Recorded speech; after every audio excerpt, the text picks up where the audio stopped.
Alright.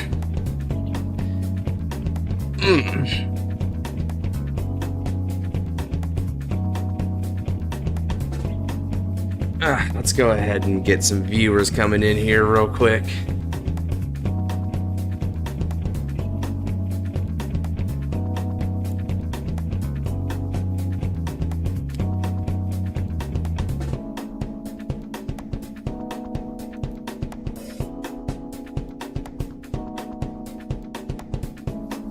That's one.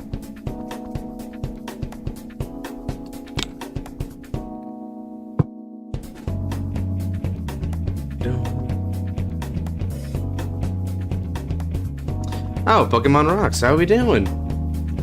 I'm here to help for El Calibra if I get Roxas. Just saying El Calibra now, that's fascinating. And here I thought you were gonna talk about your girl Odium here.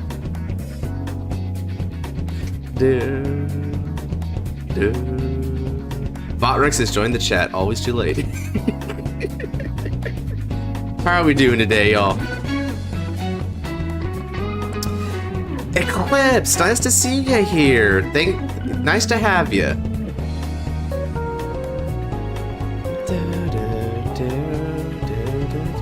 You may be thinking of a different Rocks. Oh, I am thinking of a different Rocks. Did you watch an El Calibra player? Gotcha. You know what? I'm mistaking you for the Roxas that played Odium during our Destined Showdown series. If you watched that series, they were the one that took Odium all the way to the final game of that tournament. The Odium budget list is going to be sorely needed. Yeah, dude, I bet. What's up, Werewolf? Glad to have you. Yep, we're just waiting for some people to hop on in real quick.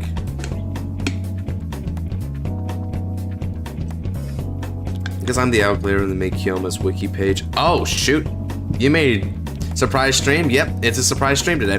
The reason for that being that I was recording this video. I was going to start recording this, and then as I went through this more and more, I'm like, wow, this is going to take effing forever to get through all these decks. So why not instead stream it with y'all and talk with y'all live in person here, so that we can come together on some consensus. Because you know, as I'm making these decks, maybe it'd be cool to see some people's comments on these. Maybe they could have some suggestions or whatnot.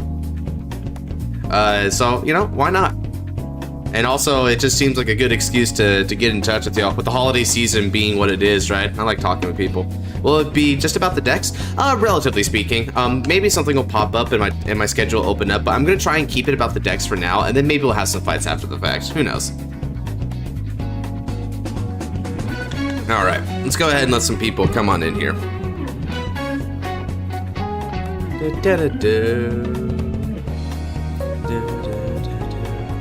Oh shoot, you know what I should do? Let me get on Reddit. Why not?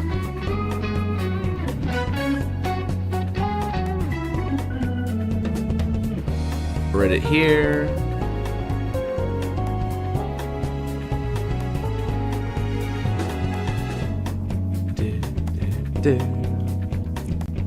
All right. And let's also get the names here. Plan on working towards Odium full power. Okay, so you're gonna be shooting for Odium. All right, Odium's a good one to shoot for. All right, that should help out with that.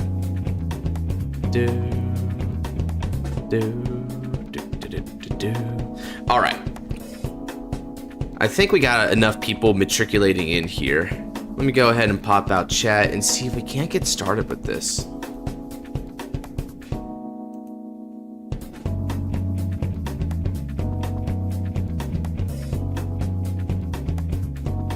And Xbox as well. I see. So you got a lot of gaming going on this holiday season, huh? All right. How's the music in the background, by the way? Does it feel good? Because, well, rather sound good, because what I mean is it too effing loud? We had a couple complaints about that last stream. It's good. Cool. I got a surprise notification. Hey, what's up, Louis? Yeah, glad to have you here. I mentioned it last night, but yeah, if I was doing a stream, it might be like a surprise, and here we are. Oh, shoot. Okay. So, let's go ahead and hop on over here.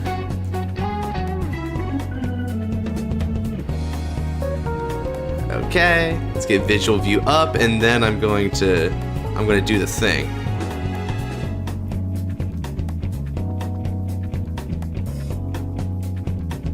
Nah, let's make it 100. Yeah, that's better. The coolest character in Marvel Rivals. Fair. Everyone's talking about Marvel Rivals these days. It's like about as hot as Overwatch was when that was the main hero shooter in the media, right? So I'm not even surprised about that. I'm going to be playing it soon myself. All right. So for a small tip, what is the budget for these decks since Alcalibra is already pretty cheap with its in-engine pieces? So that's a good question. So let me go ahead and like intro a bit here, and we're going to have that as a part of that, Roxas. Okay. Welcome, one and all. We're going to be talking about some budget decks today. The holiday season is in full swing, and I'm sure many of you card players are here rushing to the markets to get those prize cards, either for yourself or for your loved ones under that tree. However, the secondary market, ooh, this secondary market here is not for the faint of heart. We've got Noberis at $40, Conceited Noble Philander at $30, Godbrig is bought, ouch! No, I'm serious, it's bought out. I don't even know why.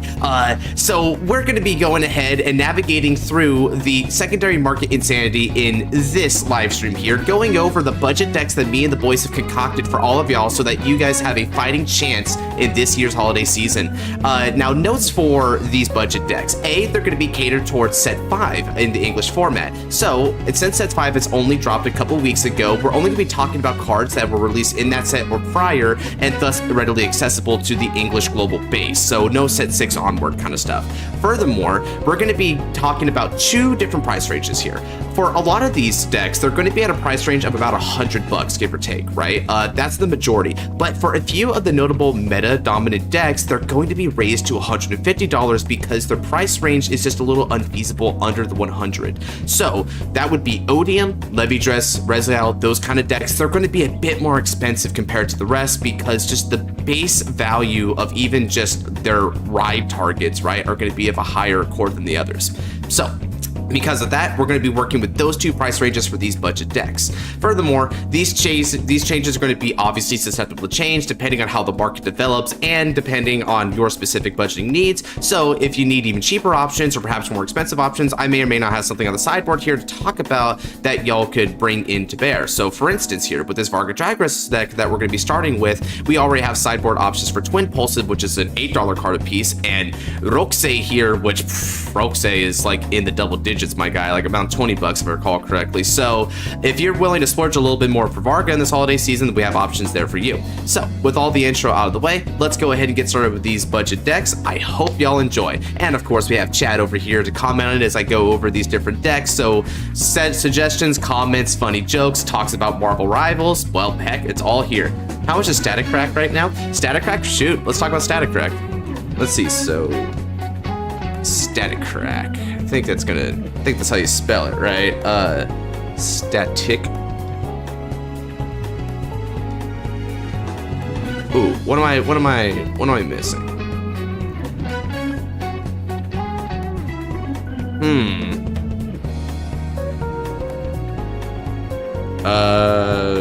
Okay, someone give me proper spelling on that. But anyway, let's go ahead and start with the deck list proper, right? So starting with Vargadragras, it is the Dragon Empire representative for the Fated ones. So we're gonna go Fated ones and then the Destined ones. We're already gonna see kind of an interesting avant-garde list with this deck. So as I mentioned already, there was a couple of options for this deck that were a little bit unfeasible here. Primarily, it was Twin Pulsive, which was EV3 to search the deck for a card. And then you also had Roxay, which was a way of getting your hand advantage and also preventing the opponent's intercepts. Static Crack, okay. Now, Static Crack here.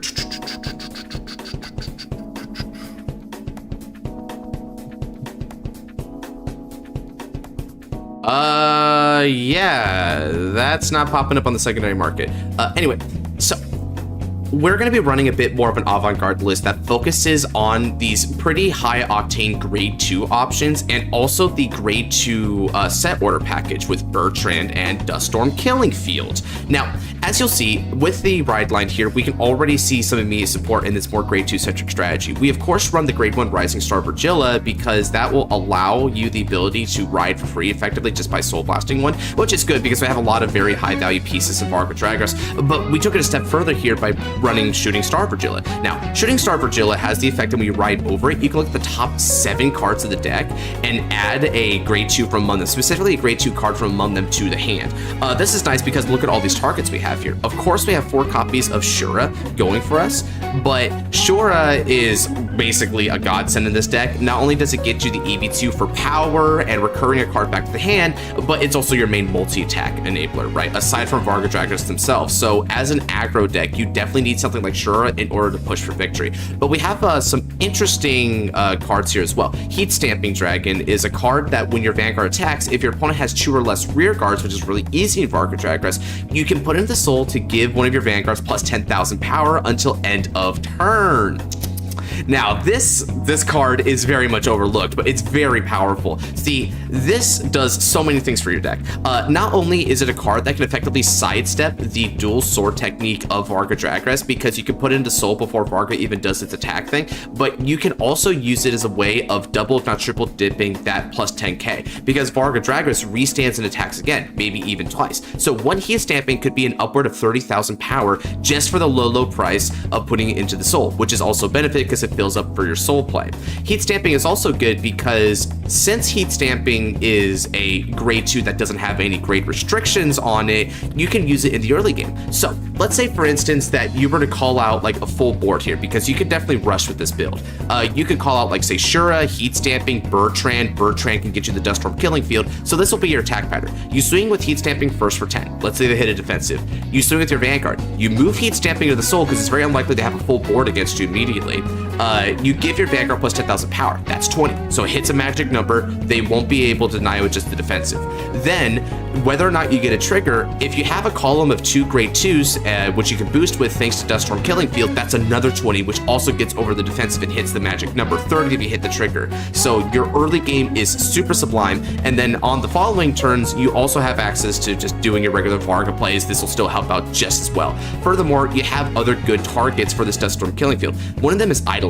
Now, Eidolon here has the effect that it's retired by any ability, like any card ability, whether it's your own or your opponent's. You can Energy Blast to draw a card. This is really nice because another card we're not running is Farhat, and so between Farhat and Twin Pulse of not being accessible, we're kind of sorely lacking ways to use our energy for advantage aside from Shura on the back end. So this is very helpful for that. Furthermore, you can Soul Blast when you give it 10,000 power, so even more at that rush, and you also give it the ability to retire itself as a result, which thus procs the Energy Blast 3. What's super nice about this is that since it can literally be retired by anything for the EV3, if you nuke it with Vargadragras, that applies not just the front row, but also the back row. So you throw it in the back row, you have it be a booster with Duststorm Killing Field, and then when it get nuked from the back row, you can still get the draw. The same thing applies for Heat Stamping Dragon. You can boost with Heat Stamping Dragon, and then by the time Varga goes in for the attack, you just move it from the back row into the soul in order to fill up your Varga.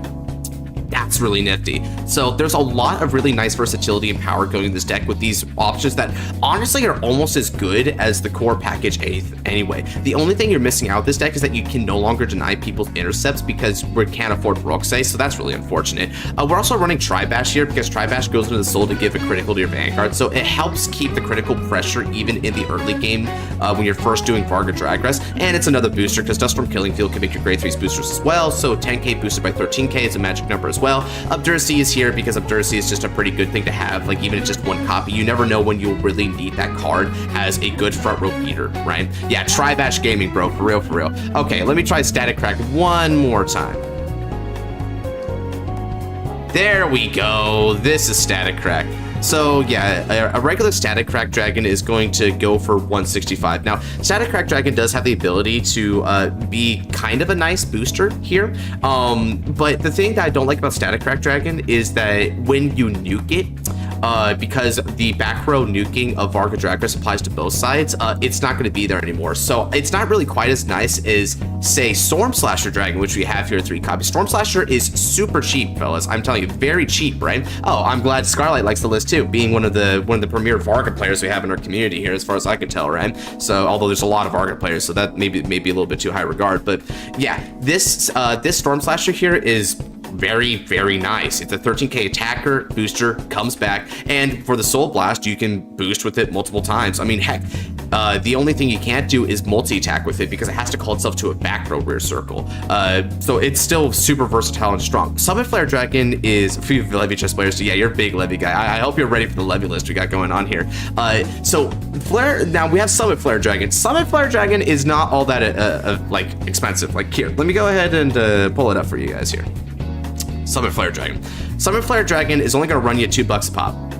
That's not that bad at all, right? So we have a couple Summon Flare Dragons, and that's because we have a lot of really good grade 3 search targets, right?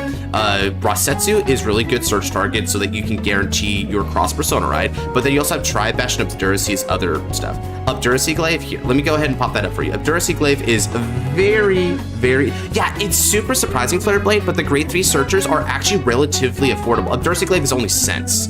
Like, aside from shipping costs, because shipping is always going to be there, Obduracy Glaive is freaking cents. So you can run more in a more, so here's the thing, if you want to cut down, like, the budget even more somehow, you could try to emphasize more Obduracy Glaive as your primary grade 3, but there's really no point because a lot of these are budget by default, right? So just a couple of the Summon Flare for the shield and the search ability is good, plus when you're actually using up the soul, you use your soul pretty regularly. You soul blast for this ride line already, so that gets you the 0 in there, and then you soul blast for the effects of Eidolon when you use its effect. Bertrand soul blast, you soul blast with Storm Slasher, so a lot of soul blasting, which is really nice because your Tribash and your heat stamping actually fill up your soul in return anyway. So you soul blast out your ride line to make way for Summon Flare Dragon, and then you throw in these main deck cards in the soul to replenish it and keep on going. It's super nice. And one other thing to note is that this Shooting Star Virgilla can actually search any grade 2 card. So you can also get the Dust Storm Killing Field even if you didn't see Bertrand themselves. And heck, if you see a Bertrand and this, you can get 2 Dust Storm Killing Fields right away because Bertrand puts it straight into the order zone. So now you have 2 boosters in the back row there.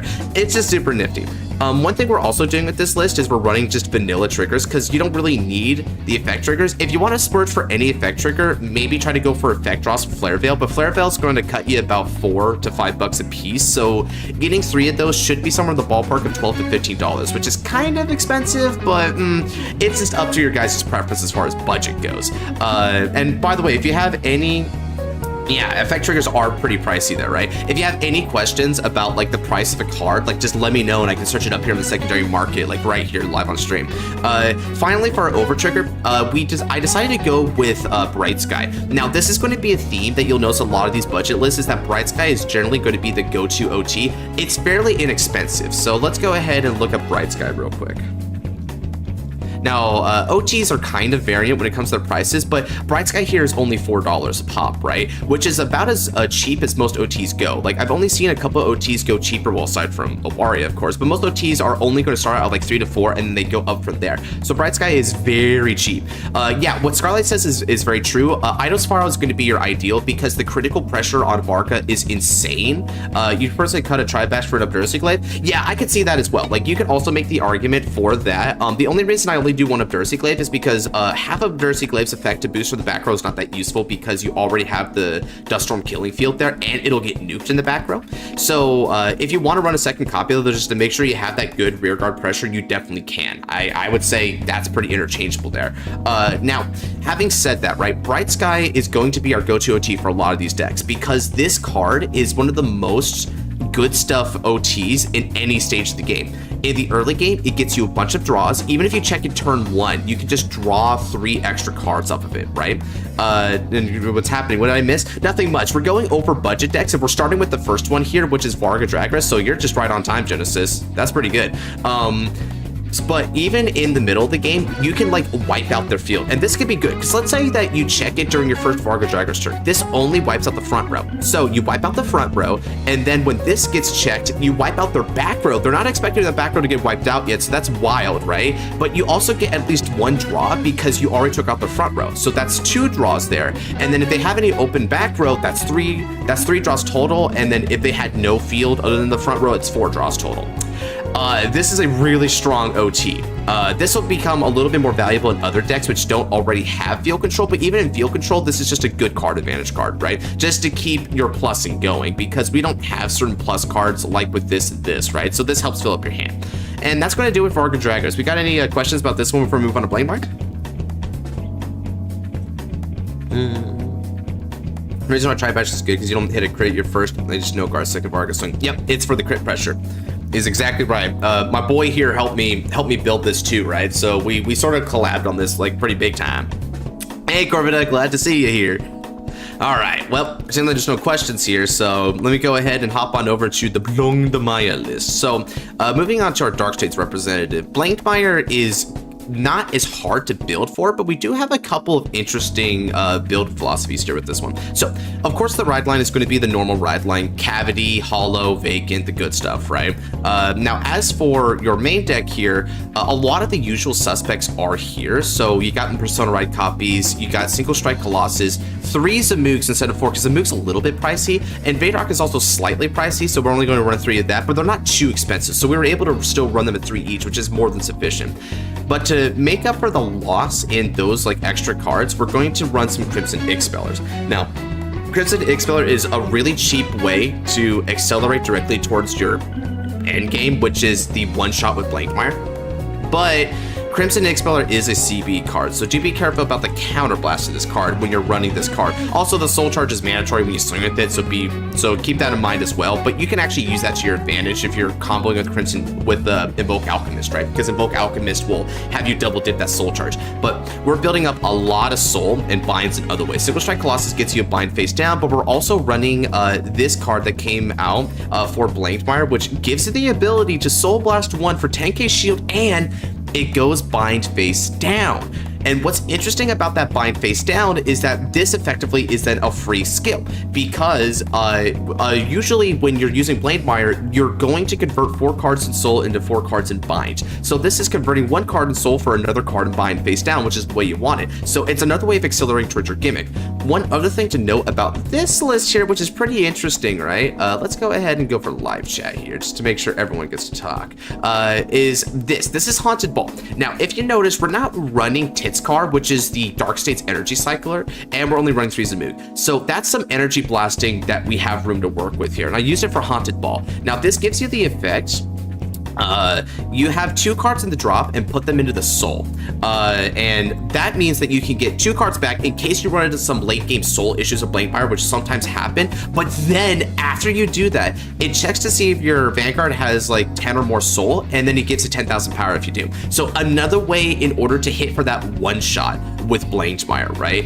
This is just dirt cheap. It's literal sense. Now, we don't have like our order engine for Dark States is very expensive, unfortunately, because Odium has made Orions and Avarice Rester like a dummy expensive, but it still means that you can just run this other order if you want to make Blankmeyer so insanely huge that, well, I mean, by the time you hit the Divine Scale, when you're ramping up all these binds and doing this, I mean, an OT guard isn't going to be enough. They're going to need to guard with OT and still a lot, right? So when you have the other Zamooks and Vadrocks right behind that, yeah, it's pretty strong. Cage of Furious Stars is interesting, right? Cage of Furious Stars is another one that we see running around. I'm glad Scarlight brought this up, right? It's good that we have chat here because people can bring up other things, right? So Cage of Furious Stars. You'll notice that this is somewhat similar in how it works, right? So this effect says you soul charge 1 and then you choose a grade 3 or less from the soul and call it with 5k. So this one is actually a break even in card advantage total, whereas this is a neg one. But this one only isn't actually going to fill up your soul at all, whereas this one will fill up 2 cards in your soul and get you power your Vanguard. So you can run Cage of Furious Stars instead if you prefer to try and get more toolboxing from your soul, which Vadrock already sets the precedent for that, so you can try and go even further beyond with it. But If you want to just go more for the aggression and stuff, then this is like more direct to the win condition there. But either of them are pretty good options. Another thing to note about this deck in particular is that it can also use the grade 2 or greater boost order engine, right? With Sagacious Schemer and Game of the Underworld. But Sagacious Schemer is actually a little bit expensive right now, and this is in part because a lot of builds of Blankfire have been using this in order to have really dummy big boosters from Batroc. So only really go for this if you feel like you want to splurge a little bit with Blankfire and take it above the $100 total that we have going on. Now, of course, we have vanilla triggers here. We're gonna run Gomalga Held. Gomalga Held is thankfully very cheap, right? Like when you look it up here, Gomalga Held, you're gonna find that this card is barely $2, if that. It's not even $2. So this is like one of the only ones that's even cheaper than Bright Sky, and it's super easy. And it just happens to be optimal for Blankfire because, again, you're trying to one-shot kill with Blankfire on the Divine Skill turn, whether it be the dealing blow from Blankfire or they use up so much to guard him that then your rear guard's going to finish the job like Zamoog. So that's what we got going on here with this deck. We're also running 4 copies of Arvin because it's another 2 to Soul, and it gets like that really, really nice retired draw for you so that you can fill up your hand. Because here's the thing. Blankfire, even if it doesn't kill in the Divine Skill turn, still shuts down their abilities, and it scales even later in the game because this will get more powerful and this will get more powerful. Right, you're crippling them with Arvin, right? Because they have to discard a card in order to do the Persona Ride next turn. So, or they can't even stride if they don't discard. That's really sick. So against your stride deck set matchups, this could be super devastating. So overall, you're really, really leaning in on the maximum Vanguard potential of this variant. All right. Now then, so is there any questions about this deck here? Seeing a cheap Overtriggers honestly surprised me. Yeah, we're at that stage of the game now where there's enough, like Bushy has reprinted these enough that it feels like we can actually have pretty cheap options. Since many Dark States deck get more value than Gomalga Held deck. Yeah, that's the thing, right? Gomalga Held is good for your Vanguard-centric ones, which this one kind of counts as that, right? Because of how much Blankfire is doing on the heavy-duty side of things. It's no greed on, of course, right? But it's still a really good Overtrigger for you, right? Most people would probably run Gomalga Held. If not, you could also run Eidos Faro, I suppose, if you want to get the recursion, but in a deck like this, that already gives the critical to the Vanguard anyway, honestly, this is just better. How much does this deck soul charge? So thank you for asking that question. This deck actually soul charges a fair bit, right? So this soul charges every time it attacks. This soul charges, and then you can put it back on the soul if you don't have the Blankfire. This can get up to 3 cards in the soul. That's the thing. You can put any number of cards off the top 3 in there to draw the card. So even if you see some triggers, if you just want soul, this will get you 3 soul right away every time you do it. This gets you a soul by putting 2 from the drop zone into the soul, which is nice because by doing this, what you can do, and this is one of my favorite things about this card here. If you have to discard or heal out Crimson Expeller, this puts them back into the soul for you. You don't even have to be different names. This can put back 2 Crimson Expellers in the soul right where you want it to be, right? So you have a lot of soul building here, and not on, if that wasn't enough, right? With all the soul building, we even have cards like Seagull Strike Colossus and this, which also convert into face down binds, which is kind of like having soul anyway. Yeah, the ride line also, right? The ride line can get up to 3 soul apiece. You can low roll and get none off of them theoretically, but you're generally going to get about 1 to 2 soul off of each of these, right? So this ride line should be getting you on average about 6 to 7 soul by the time you go up to Blankfire. Having said that though, yeah, you got plenty of soul to work with, my guy. It is very effective that way. Now, let's go ahead and move on over to the Keter Sanctuary. So we have a couple Divine Skill Bearers in Keter. Let's go ahead and start with the Golden Child, Rezael Vita. Now, as you can see, the sideboard here is epic ridiculous because this is possibly the most versatile of all of the Divine Skill Bearers when it comes to deck builds, but it's also going to be one of the most expensive just because a lot of your default options are dummy expensive, right? So we're going to be running the typical ride line for Rezael, although with an addendum that Tranquilla is going to be our grade 1. Ventesta is not that good here. Even with the Church Order engine that you'll see we'll be running, Ventesta's Soul Charge can still be kind of painful. So I opted for Tranquilla instead because Tranquilla can try to dig big for some of your high value grade 1 or lesses. And even if you have to call a grade 0 off of Tranquilla, like let's say you had to call a critical trigger, you can just move it to the Guardian Circle off of the skill of Church Order anyway. Yeah, Hostage variant is unironically one of the cheaper ways to build Reziel. Now, this isn't the most conducive for competitive play because you'll run it into timeout, but thankfully you get a lot more power going on here with the sorry, I'm messing up a little bit. With the introduction of the Fated King, you do get more power and like more aggressive calls. You can call 3 back here, so that does make up for the lack of power that we used to have with the Hostage variant. Let's look at a couple of the Hostage variant cards. Well, I don't like him. What about you don't like him? What about the grade 0? Wait, this should be fine for local setting where time matters. Yeah, that's what I'm thinking too, right? Because again, if you're trying to build for, again, they're talking about Catalyst. Now, Catalyst should be, is that how you spell Catalyst? Is, maybe it's just 1 T. Catalyst? Someone give me spelling. There we go, Knight of Perspicacity. So Catalyst is 18 cents. This is a triple rare, by the way.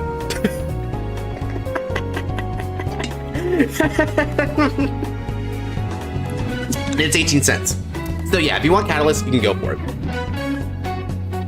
Now, other things to know, yeah, deflation is indeed wild, my guy. Now, talking about other elements of this deck, right? So the Bushy Insults us. This is going to be your core game plan with this deck, right? You're going to ride up to Reziel and you're going to try and mitigate damage as much as possible here.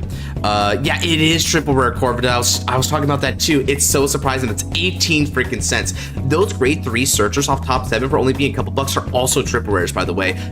Dummy cheap. Dummy cheap.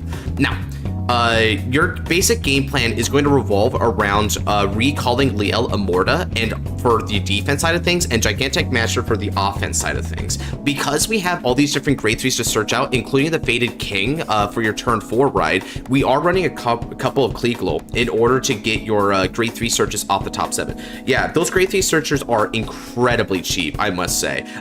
So pick them up while they're cheap, just like my boy is saying here, because they may not always be cheap. When competitive scene catches on to how good these are, they're probably going to skyrocket to like $10 plus. Now, a couple other things to know. Gabrielius right now. Gabrielius, that's a good one. Let's go for Blessed Dragon Gabrielius. So Gabrielius is going to hit you for about $7 to $8, depending on shipping costs and whatnot, right? So you're looking at about $8 on average for Gabrielius, which is why we're not going to be running that in this deck. The most expensive cards that you're going to have in this deck is going to be Liel Amorta and your Bradyarch, which will run you about $5 to $6 per copy. But they already give you the complete strategy here when you're running these kind of cards, which is why I opted for the Hostage variant, because the complete package is relatively cheap. Financier and the orders here in combination is only going to nail you for about $2 to $3 in total. And Nobia here, when you look up Nobia is a very affordable triple rare for this deck, right? And she's also going to be very, yeah, like this right here is not even worth $1 per copy, right? Nobia is very cheap. I actually lost a lot of money on Nobia when I bought it in on set 1. I'm not even gonna lie, I think I purchased this for like $3 a piece, but but that's besides the point, right? I'm not resentful about that. Now, the reason why Nobia is very important in this deck is because it gets you a lot of good plussing and field building that you couldn't get from a lot of the other grade 2s. Here's the thing. Let's look at what Reziel is missing, right? You have so many grade 2s in this deck that are incredibly inaccessible that this deck would normally run. Nobaris is, you guys want to see what Nobaris is at? Let's check out Nobaris real quick. So Nobaris is going to run you for $25 a piece. 25 to this 25 is even low roll. It's more $30 a piece, and then it goes up to 35, maybe up to 40 at the high end. Nobaris is incredibly unaffordable right now. Conscious Nobia, I did make a killing off of that one. I'm happy for that. So yeah, Nobaris, we're not going to be running this, unfortunately, and because we don't have Nobaris, we're not going to be having like a good way to use Energy Blast, nor do we have the mid-battle soul building. Another way to use good Energy Blast would have been Biscotti, but Biscotti is also fairly expensive. So this is super. Yeah, those are full blast prices, my guy. It's mega oof. So this is another grade 2 that we can't use that's really good. Order Engine is hella inaccessible, so Taithfall and the Wisdom Beacon that cleared the world, can't use these either. Even Spiral Cutie Angel is over $10 a pop, so this is also going to run the deck really high in its price value, and this is just Spiral Cutie Angel, right? So we don't have a lot of really good options for grade 2, which is one of the fundamental reasons why we're just going to be running Nobia and Financier here. So we have a kind of a lackluster grade 2 count, unfortunately. So we're going to have our grade 3s and 1s make up the slack in that department. Now, when talking about the grade 1s, because we can't use either Biscotti or Noberis here, we're gonna use Bradyarch instead. Bradyarch isn't just good for recurring back your ride line pieces, but it also combos with Aerial Sage, right? And that's the reason why I'm gonna run Aerial Sage over Groggown, is it doesn't get rid of itself, so it's gonna always be there unless it gets removed off the field, so that's really nice. And the discard combos of Bradyarch, and that's basically the best we're gonna be using our energy. So I'm not even gonna lie, chat.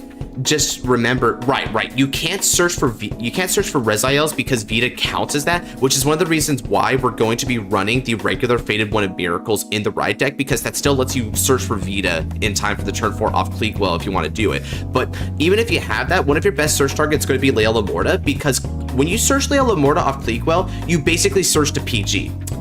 A really nice PG. It's insane. Down payment on a house or Keter Sanctuary? Oh man, you may not always get the same answer for that one, unfortunately, depending on the person, my guy. It's unfortunate. Anyway, so one other thing to note is we are going to be running a couple Painkiller Angels.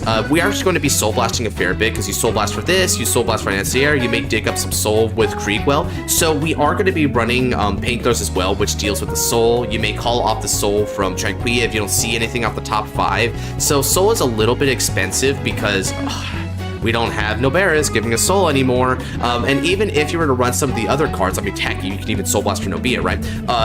Even if you had like other cards like Cade Wallet, that would also use Soul. So that's really, really rough. And for that reason, we're actually going to be splurging a little bit for the Blade Feather Dragons here, because the ability to get that into Soul, which you can then Soul Blast it out for Divine Skill and throw it back, is really nice, especially because you can call it out early with your Tranquilla and then move it into Soul. But also, this deck, unfortunately, kind of needs a little bit of help with numbers. Let's say you called Leila Morta, right, from the drop, and then you called like an AK booster, like you called Cleakwell, or you called Painkiller Angel, right? That 2K is going to make a magic number there, right? So for all these benefits, I decided to go for the Blade Feather Dragon. The rest of these are obviously going to be just vanillas, but we're also going to run Bright Sky. You never know when a Martineau is going to be useful, but this will almost always be useful. Cadwalla. You want to see Cadwalla? Yeah. So Cadwalla is fairly inaccessible too. So this card is going to be running you for about $13 to $14 a piece, depending. And then it goes up to 15 from there. That's not very good at all. I mean, just getting 2 copies is already $30, which is like 1/3 of the price tag for a $100 budget. So this is one of the 150s, right? But if you just want to go in a little bit hard, yeah, it's not worth it, right? That's why I'd rather just CB for the effect of Nobia every turn and then just refund it back with Aerial Sage. And because we're not using Gabuelius, we don't have as much CB issues this time around, because Gab was also a CB for its effect, so you can afford it. Youthberg wants this card as well, right? No. Youthberg doesn't use that card at all. The grade 2s that you run in Youthberg are a combination of Ferragosa and like Schneisel, maybe, and then you can also run like maybe an Energy Cycler. But yeah, mainly you don't use Cadwalla. As a matter of fact, Cadwalla could kind of hurt you because the Soul Blast could kind of get rid of your Revolt Form count. Do you run one Painkiller, one Maple grade 1? Definitely the one Painkiller. Now, one question: do you have the Noberis to go with it? Because Painkillers should be better. Ferragosa and Schneisel, that's what it is. Ferragosa and Schneisel are your 2 main grade 2s. I mean, shoot. I mean, I could show you guys Youthberg on the side here if you wanted. I have an optimized Youthberg list here, but that's besides the point for Rezo, right? So this is basically going to be the best that you're going to get, relatively speaking, with the Order Engine. It won't do too well when it comes to the meta competitive play, like a BCS or whatever, because of time rules, and also you never know what your matchup's going to be. But this should be able to do very well, at least at locals play, where time doesn't matter as much, right? And even against a lot of the other like big decks of the format, like Overdress, you can really annoy Overdress with this, because Overdress does not have field removal, so your ability, you can actually unironically out-attrition them, right? And Overdress is going to run into problems with that, right? So that's where it gets problematic. So this is going to be it for the Red Isle list. Is there any questions about this one? Not the triple rare from the set for youth. Neither of the cards that were given to youth is all that good. Knight of Destruction is decent because that card can be called over. Here, let me go ahead and go over to the list here. Set 5. So when you go over to set 5, this is another way that we can also look up names and whatnot, right? So they got Knight of Shockbreak. That's what she ended up being called, right? So Shockbreak, when you discard it during ride phase or main phase, you can EB3 to call it over. But then what you get is just basically a vanilla attacker, right? And it can kind of get your revolt forms from like drop or damage zone to the soul, but it's not that good. It doesn't help enough, right? So even though it is a plus, it's not a plus that's worth it, right? Instead, what you want to be doing is with Youthberg, this is the main combo you want to do. So since the topic is coming up with Youthberg, let's go ahead and talk about Youthberg a little bit here as a segue, because I guess Keter is the topic anyway, right? So here's what you would do with Youthberg. You have your full blast to all copies, you have Skyfall arms, you go for your revolve forms, 2-2-1 split is pretty optimal. Then the only grade 2s you run is for Ghostus and Schneisels, right? And then from there, you have Bradyarchs. Bradyarchs is your main energy blaster because it returns the thing that you discard back to the hand. Your primary combo is to combo with Carino, because when Carino is discarded, you can get a revolve form, right? So you discard for Ride, and then add it back off Bradyarch, and then you discard for Skyfall arm skill, and you got 2 revolve forms off of it. Boom. So budget youth is a whole other animal. I'm not even gonna lie. I didn't prepare a budget youth for y'all, but Set Knight Youthberg is probably going to be your biggest budget, because everything about Youthberg is cheap until you get to the full blast cards. The full blast cards is expensive, and that's about it. So you could honestly just do everything but the 3 full blast cards, and you're good to go with Youthberg. It's absolutely easy to get them. So yeah, but it's also absolutely easy. So here's the thing: if you're running one of each, everyone wants, then you're definitely gonna want one Knight of Destruction at that point, because with this card right here, right, you'll be able to get him from the damage zone. So in case you do damage check one, this will get that back for you. So yeah, at that point you can realistically do it. One other thing that's kind of a useful thing for having more though is that in case you didn't build back the full blast, you're able to still have other ride options, and even then you can sort of do this kind of cheeky thing where for Ghost will soul blast out, like let's say a revolt form Tempest, to get another revolt form Tempest from deck into the soul. So you're also deck filtering to make sure that you can maximize the trigger count for your full blast turns. So yeah, there we go. Yeah, full blast is not a really big budget deck.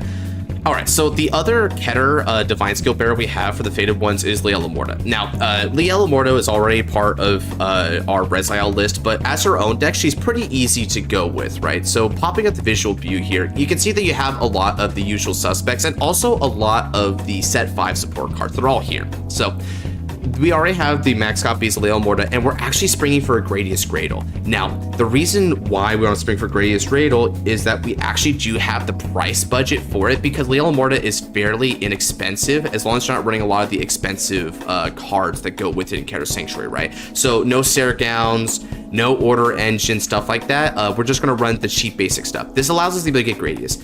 Here's the thing. This card isn't just a ride target. It's also a PG target, right? A PG target, that means that you won't have as a Persona ride next turn, presumably. So this Gradius makes sure that you can keep getting your Persona rides turn after turn. So it's pretty important there.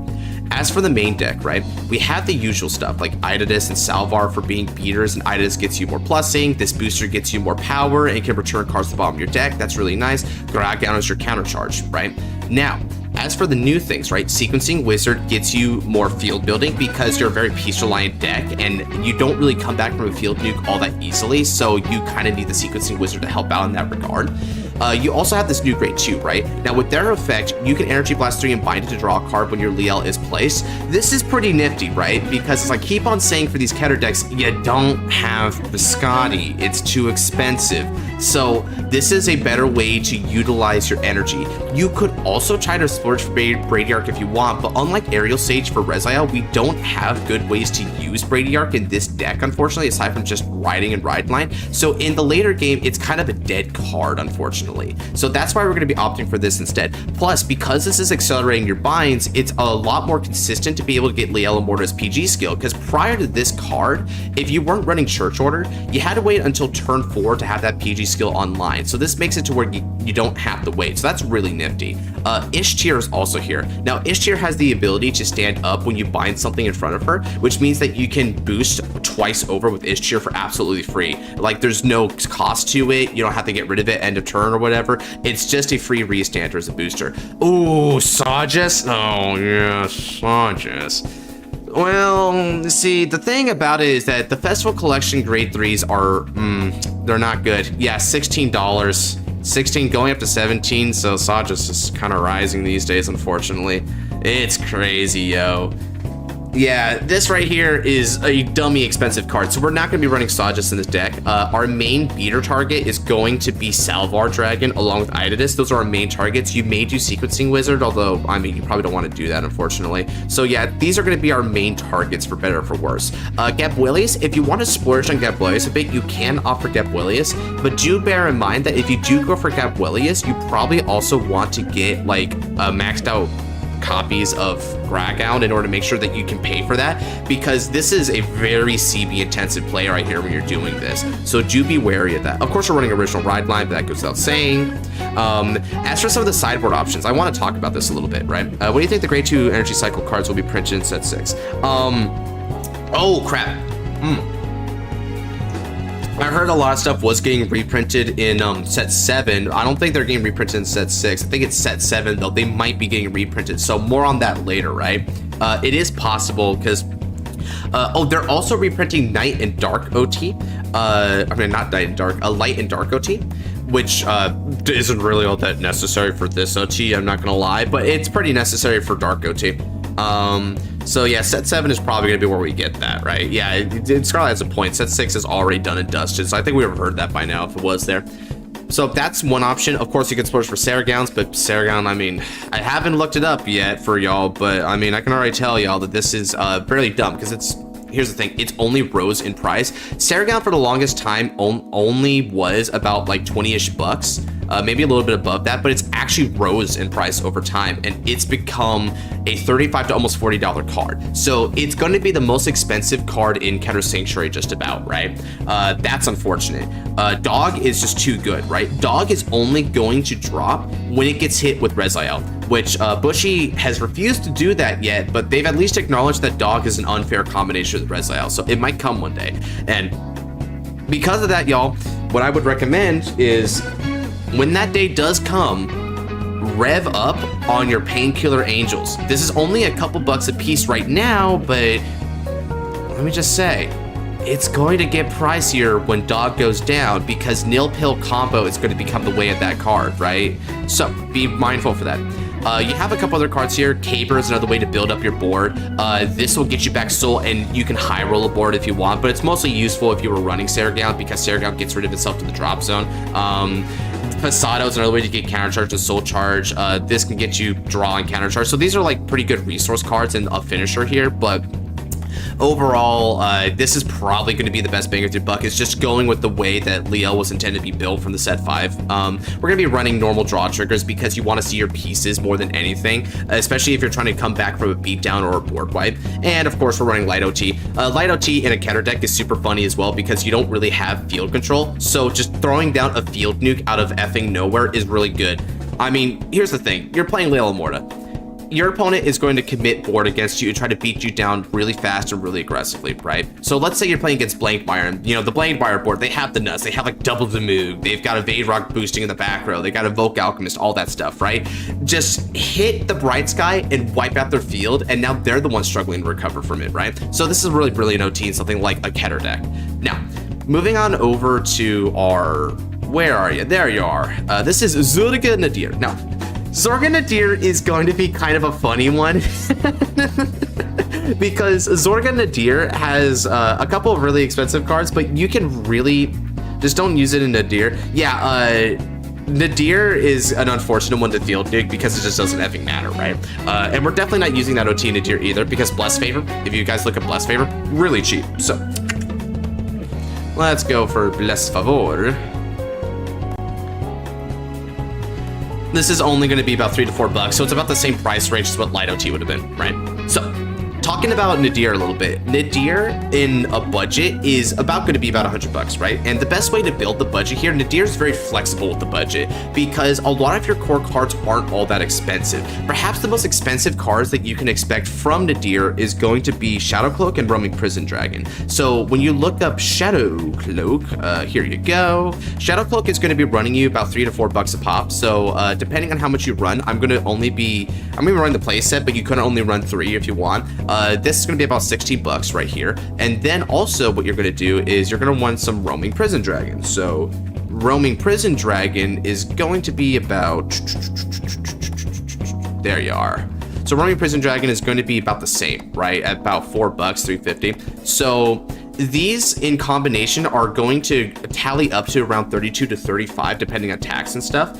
So that's about a third of your deck in terms of its budget. But then everything else is dirt cheap. Spoof Shade is cents. This is cents. Courtier is only like $1 or $2. Yolanda is cents. Abomination Karma is only also $1 or $2, right? So this is so cheap, thankfully, right? Bless Favor is not expensive at all. You can just get the cheapest PGs that you can buy, which are probably going to be $1 or $2 a piece. And then from there, Nadir himself, thankfully, Nadir is not that expensive as a triple rare, right? So you can max out the Nadirs if you want. This is only going to be another 4 copies, so boom. Can you PM the Zorga list so I can buy it? Just screenshot it? Yeah, you can screenshot it here. If you wanna screenshot it, let me go ahead and get this going here. That's your list right there. So go ahead and screenshot it if I have a chance, Werewolf.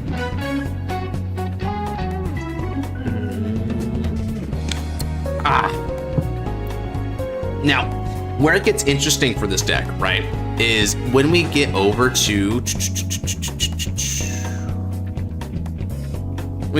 the orders. Now,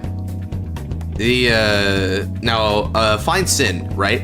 We've got this as a defensive option, and this defensive option is really good because as we're racking up all these different named bind orders, we're not just building up the power of Nadir and Abomination Karma, we're also going to be building up the defensive value of this card. It draws and gives 5k for each of the different ones. Super good, right? This gives you more power, this gets you drive pressure, this gets you power and recurs another card from the drop zone. And what I really like about this is that this is a good combo piece with Yolanda that we'll talk about in a second, right? When I explain why Yolanda is here, because not a lot of people think about Yolanda. This is Sweets. Sweets is a good order to play in the early game because it doesn't just get you the draw immediately. You can do the deck stack or discard to set up your drop zone or try to get that nice, like, guaranteed trigger. This right here is Overcoming Death. It gets orders back to your hand. And then you also have the Death Inviting Black Magic. We can talk about it later, Werewolf. Now, the Death Inviting Black Magic being a potted greed is super easy. I mean, heck, you could even just pay CB2 for this straight up and it wouldn't matter. Nadir doesn't CB, this doesn't CB, this doesn't CB, this doesn't CB. You see where I'm going with this? None of your units counterblast at all. At all, bro. The only things that counterblast are your orders. So, and not even every one of them. These 3 orders don't counterblast at all. It's just this, this, this, and this, right? So that's easy. As a result, you have the ability to just like pop like a couple CB right away, and then next turn it's going to be like 1 CB if that, and then none. That is funny. Exactly, Corvinet. I like Corvinet calls it a bottleneck because a lot of decks can get bottlenecked. This deck doesn't get bottlenecked, and that's really nice because here's the thing. I'm gonna be real. Zorga Nadir is kind of fragile on the defense end unless you set up plays like Abolishment. So because you don't need hardly any counterblast, especially in the early game, that means that you can actually guard the easy to guard attacks without having to take damage. So you know how like when it's like Varga Drag Race, sometimes there's like an attack that you could have guarded with the 5k shield, but you need the CB. That kind of sucks, right? You don't have this problem with Zorga, especially because even if you guard with something like Spoof Shade, Hades, Yolanda for a 5k, you can just revive him back for the drop zone Nadir. So Nadir is really, really masterful when it comes to limiting your early damage unless you want that early damage. Super good that way. Now let me go ahead and talk about Philander here, because Philander is down at the sideboard. Philander is really expensive. Second, I always thought building Zorga, but the orders make it just a bit complicated. Well, Ed, welcome, Matt, man. I'm glad you're here then, because I've got a good breakdown for you right here with all these different orders. Yeah, these are budgets. So y'all want to see how bad Philander is? Because Philander is atrocious. Like, honestly, I got floored when I saw how expensive this was. This sucker is 20 bucks a pop. 20 bucks a pop. 20. Yeah, not even 13 Eclipse. It rose up to 20. Like, here's what it was, right? In November, right, it was at a little bit of a low point, but then it just kept rising up. And now we've sort of plateaued around the $20, but God, it just got worse and worse and worse. Yeah, oof. Yeah, it's only a mil off top 5 in a 18K beater. That's all it is. That's all it is, right? So I gotta find 2 for Rose. That's bad, bro. Roxay, yeah, Roxay isn't even in the Varga one, man. The Varga one is absolutely running some more avant-garde options to get around that, and also Twin Pulse being kind of pricey, right? So we're not doing those. So yeah, no Philander. And here's the thing, you don't really need Philander. You don't need it at all. Because you can already get like your selective mills for your units from here. You can get it from your ride line. You can also try to get selected mills for something like this here off the top decks. So you have some selected mill options. And as for the whole 18K bit, this bit right here is actually not even the best way to get it. Spoof Shade here. If you did Alchemagic, gets 10,000 power from the back row. This is fine because you don't need it to be an 18K swinger, because your swingers should be your Abomination Karma and Roaming Prison Dragons, so that's really nifty. You can also get an 18K swing booster from Yolanda. When Yolanda boosts, you can retire 2 of your other Great or less rear guards to draw a card and gets 10,000 power. So this right here is a really, really good card for Zorga, and people don't talk about it. This is like heat stamping level good and underappreciated. So you look at his Zorga Nadir skill, right? And this is, we're gonna get into the fundamentals of what you actually do when you build board, right? So what you do when you build board, you use Zorga Nadir's axe skill first, right? You call 2 boosters from the drop zone, and then because you Alchemagic afterwards, right? You're going to call these 2 attackers from the drop zone. Maybe it's 2 Roaming Prison Dragons, Roaming Prison Dragon, and then we're both at 3 because they're good at different timings, right? The earlier the game is, the better Roaming Prison Dragon is because it gets the critical immediately, and you can call out even on grade 2. This right here needs you to have a Zorga Vanguard, so it can only call itself on grade 3, and it only gets the critical if your opponent is grade 3, so it's a bit slower. But it has a 10k base, and it can get really huge with the EB4 skill, so it scales later. Alana for the soul. Now, Alana's a little bit expensive, as a lot of like triggers are, and you don't need the soul, because like it was in the Counterblast, you don't hardly Soul Blast. The only cards that Soul Blast is Nadir, which is once for the Divine skill, and then you Soul Blast for Abolishment of Fine Sin. That's all you Soul Blast for. That's it. This deck, oh, and I guess also you can technically Soul Blast for Shadow Cloak to do the whole self-bounce thing if you want to take it that way. But you see how, like, there's even less Soul Blast than there is Counter Blast, and Counter Blast is super easy in this deck. And the Energy Blast is only coming EB2 here, and if you want to EB4 for Karma, you can EB4 for Karma. This deck, in terms of your resource economy, is one of the cheapest decks of all the Divine Skill Bearers. Zorga is so open-ended. If I was giving it like my rating system that I do for my recent deck profiles, it would get a 5 out of 5 in economy. It's super easy. Now, back to Yolanda. The reason why Yolanda is cool, right? So when you're doing Yolanda, you're going to call 2 Great Shear Lesses, and if you guys have played Zorga, you'll know that the Great Shear Lesses that Zorga calls off its axe skill have to retire at the end of the turn, right? So it's not even a true plus. They're just going to go away afterwards. So what you do is you call those 2, you swing at the deer and one of the rear guards, and then the final swing of the turn, this is important for timing, the final swing of the turn, you make it Yolanda. Yolanda is going to get rid of the 2 boosters that you called off as Zorga Nadir for a draw on 10,000 power, which means that the 2 cards that were going to go away anyway, you use in a proactive way to get a plus. Really clever, right? It's really sneaky. So let's say that you call back like a Courtier and a Spoof Shade, and then you convert them for a plus. This means that Yolanda is plussing you every single turn for free. Absolutely free, because all you do is the retires, the cards are going to go away anyway. You're gonna have to tweak my Grave Zorga and DD now. A number of these cards in there, and I keep running those soul issues. Oh, shoot. Well, yeah, that's because Grave Zorga requires soul for its main Alchemagic skill. So you're soul blasting every single turn. This only soul blasts once per game, right? But then again, Nadir's not in DD right now, so I can see why you didn't do that. Now, Another thing to note about this is it means that if there's one card that you want on the field but not revived off of Zorga Nadir, it's Yolanda, because Yolanda you want to keep on the field every single turn to use this effect every single turn. Ergo, if you don't call it Natty, you can also call it off Clouded Miasma. Clouded Miasma lets you call it grade 2, grade 3 or less, and then you get the 5k to the front row. It's useless to call Abomination Karma and Roaming Prison Dragon, obviously, so call Yolanda. It doesn't have to retire. Then you call off the skill of Zorga Nadir and get those as well. That's really useful. Would you consider Hostage Zorga? Yeah, Hostage Zorga, yeah, but some of this still applies. It should help matters. Yeah, I understand, so that's cool. I'm glad you're using this for even other variants of Zorga, because Zorga is pretty interchangeable in a lot of these areas, so that's good stuff. I would consider Hostage Zorga. Hostage Zorga can kind of make use of it, particularly if you're trying to max out on Clouded Miasma here. Now, when you look at Clouded Miasma, though,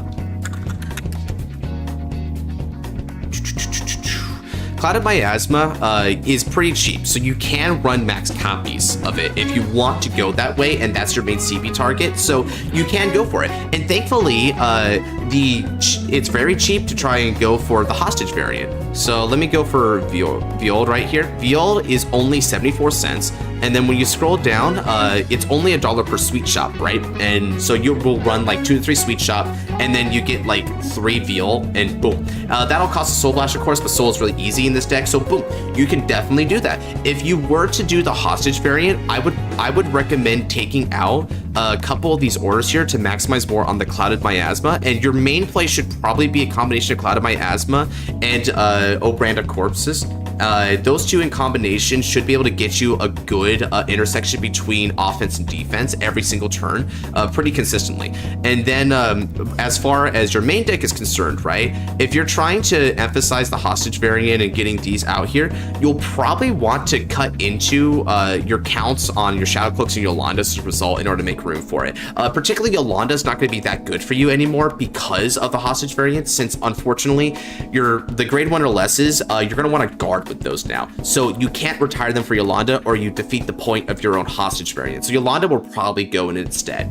So that would be my recommendation if you're trying to make that Lujang. Now, as for sideboard variants, I already talked about this if you want to splurge on Zorga. It's honestly not that expensive. Here's a few more options to talk about. We've got Tearful Malice if you're trying to get more resources. You can go for Grudge Toxin. Grudge Toxin is interesting because Grudge Toxin will actually get you plus 10,000 to your Zorga to make it a little bit more hefty swing, and it retires from your opponent's rear guards. So if you feel like this is a meta where there's a lot of really pesky rear guards that the opponent leaves on the board, this could be a real game changer in order to make sure they can't like hit you at full force next turn, right? But that's a little bit more of a mid-range Zorga kind of strategy, because if you're playing like beatdown Zorga, you don't care what they have on board, you just win anyway.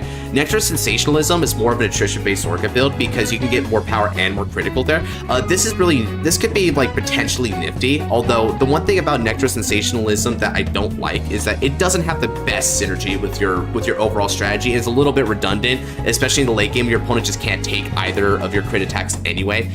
So it's not all that great, but you can go for it, particularly if you're trying to run Fleet Swallower, which Fleet Swallower is a really cheap Battle Door card. And I say cheap in terms of, where is it? Yeah, here we go. It's cheap in terms of its price here, but it does Soul Blast every time it attacks to do that. So that's not cheap on your soul. So that's where you can start running the soul problems, unfortunately. Now, if you're trying to boost this up, you're wanting a more aggressive variant of Zorga, and you're willing to pay a little bit more money for it, let me show you guys something that's a little bit more akin to beatdown, right? So where's Hakusui? So what you can do is you can play Hakusui and Remred. This is $10 a piece, right? So it's kind of ouch, but if you play a few copies of this, right, you're willing to splurge on it. This gives you the ability that all of your rear guards are replaced by a card ability. It gets 5,000 power, and it gets you the plant token, which is already a 10k booster, right? So this is really good in tandem with Blessing of Flowering Buds. Where are you? Blessing of the Flowering Buds. Maybe I should type up Flowering Buds later instead. That should do it. Yep, Blessing to the Flowering Buds. So dirt cheap, 10 cents, right? This right here says that all of your 5,000 or less power units get 10,000 power and the whole on-hit thing. That doesn't matter, the on-hit thing. But basically, you can call back all your 5Ks, including your roaming prison dragons, and they get huge, dude. Huge! So if you guys want to see what that one would look like here, you're willing to spend a little bit more on it, let me go ahead and go for Beatdown Zorga. So this will run Nadir, right? And then what you do is you run that's the sideboard, right? So you run Blessing of Flowering Buds along with your Brand of Corpses to get as much power as absolutely possible. It's a, yeah, that's a good point. Flame Leaf is like a pretty cheap dual nation card, and it's interesting because at first it seemed like it was going to be one of the more expensive ones because of its Varga implications, but then I think people steered away from that over time, so it ended up being a false alarm there. Asperonia though, Asperonia ended up really being way bigger than people imagined. Waltrosa was just right though. Now in this beatdown variant, right, you're running like a few Hakusui Remreds, you're running Ratalinas, which is just it's gonna run you a few bucks, but that's about it for the three of them. And that means that you can get Momoke token. Momoke token's cool because Momoke token will actually eat your field to get a bunch of power, and then it's a 5k base, so it benefits off Blessing Flowering Buds as well. So you just use all this to get huge numbers, right? This meme build it's not really I mean, Scarlet calls it a meme, but I would even say that this is the most effective build I have because I literally a lot of the time when you get your setup with this deck, you're going to be swinging at your opponent, at a grade 2 opponent 3 times, and 2 of them are going to be 70+K attacks with critical. That's really bad for them.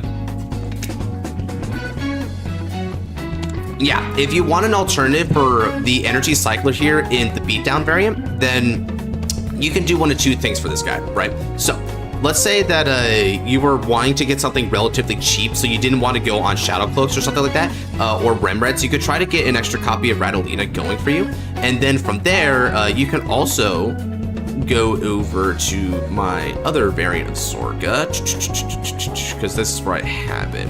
So then from there, what you can also do is you could try to shoot for a couple of like these cards. So we're talking like Kuchir, Deep Hades, stuff like that if you want, but is Josh using Zorga in the Destined Showdown? I don't know. I would use Zorga. I mean, this would be really funny to use in the Destined Showdown. I kind of like Zorga in its own way.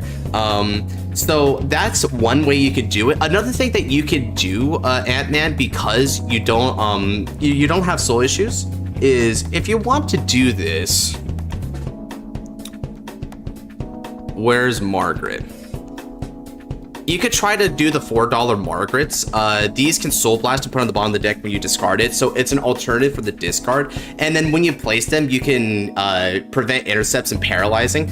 What's kind of nice about the paralyze is that if you're fighting against particular matchups, like if Alden's using Gelment or something, that can actually really be nice for you to prevent the intercepts. So this is another cycle card that you can use to make full use of your discards, because you don't need that much soul anyway. So that would be an alternative. So that's what I would say for Zorga there. If you were trying to go for the beatdown variant, but you don't like the energy cyclers, but if you just don't like the price of it at all, then just go for this variant. Okay, now let's go ahead and move on to Velstra. Now, Velstra isn't really that hard to build on a budget, thankfully, because there's not a lot of really expensive cards. So let's go ahead and talk about probably the most expensive card that you will be having, though. So we're gonna talk about Operation Master Freiheit. So where's Freiheit? Freiheit here is going to run you about $7 to $8 a pop, right? But you definitely want Freiheit because Freiheit is far and away your best search card, and it's also your best operate rearguard card, right? So we're going to be running a 3-copy split of Freiheit along with Troll. Now, Troll is a card that has aged a bit better over the best card in the bed, bro. Deck. Okay, you meant deck. I thought you said best card in bed, bro. It feels like no one clicks with it. Yeah, Freiheit did go down after a while.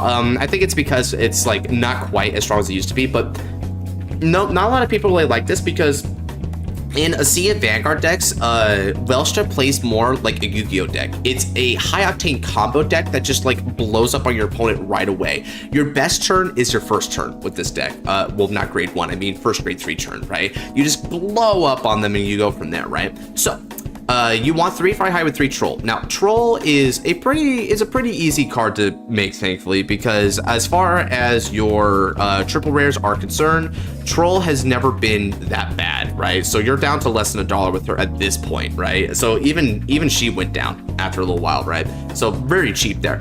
Troll used to be super expensive, but with Felicta here now, this is the one I want to talk to y'all about, right? Is this new set 4 card. So Blitz Publicist Felicta, $2. Look at how this dropped, yo. This dropped so hard. So run the playset. It's gonna run you about 10 to 12 bucks, something like that for the playset. But you absolutely run this. This is one of the best cards in the entire deck. Everything about this card is absolute value for you. When you discard it during your ride or main phase, if you've got the Velstra, you just call it right away. Discard it for ride line, you call it. Discard it for just riding in general, right? You call it. Discard it off Freiheit, you call it. So good, so effing good, right? Yeah. Now, this is not this, so this right here is really important because of the second skill as well. The Energy Blast 4 doesn't just get you the extra operate, but this is crucial because it reduces the product's counterblast by 1. Troll operating Freischutz maximum is only 1 counterblast again. So it's very cheap, thankfully. You can actually use Troll pretty effectively, and it has a little bit of a minor power bonus. So swing with it first is pretty good because you can actually hit over numbers regardless, and then Freiheit can go after the fact. So it's pretty effing cheap. Now, you can run Soul Trigger if you want to go for that, and I agree with that one that it is feasible, Stormrider. However, my counter argument to Soul Trigger is that Soul Trigger is also just not that useful in this deck. You can call it for some soul if you want, and I probably would have recommended it had we had like soul problems. Yes, only 2 main deck persona per Shirigi. The reason why is because if you read Operate Master Freiheit here, Operate Master Freiheit doesn't just search for products. It can also search for a copy of Velstra itself. So what you can do, right, let's say that you already have a Freischutz maximum in the hand. What you do is you play Freiheit, activate skill, search for Velstra, and then play the Freischutz maximum from the hand anyway, because you don't have to put in the order zone the thing that you added to hand. So this is a persona right searcher, which as anyone who played old school Vanguard will tell you, this was really important for just that reason in the deck. It's technically a generic persona right searcher for Brandgate. It just happens to be infinitely more useful in its main parent deck, right? Blue OT is best for the deck. Maybe I'm wrong. I would say no. Blue OT does get you back a card, but this deck is an aggressive deck Eclipse, right? So this deck aims to kill as quickly as humanly possible. It's extremely high octane. I mean, this deck doesn't live for tomorrow, it lives for today. So here's the thing. Elder Breath is going to give critical to your entire front row, whereas Blue OT only gives critical to one thing, and it doesn't give you any power aside from just the 100 million. Whoa, that's kind of a spam there. Sheesh. Why are we here? Hold on a second. Let's put you in timeout here to stop that. Okay. Wait, oh, that's a bot? Oh, shoot. Okay, where's the band hammer?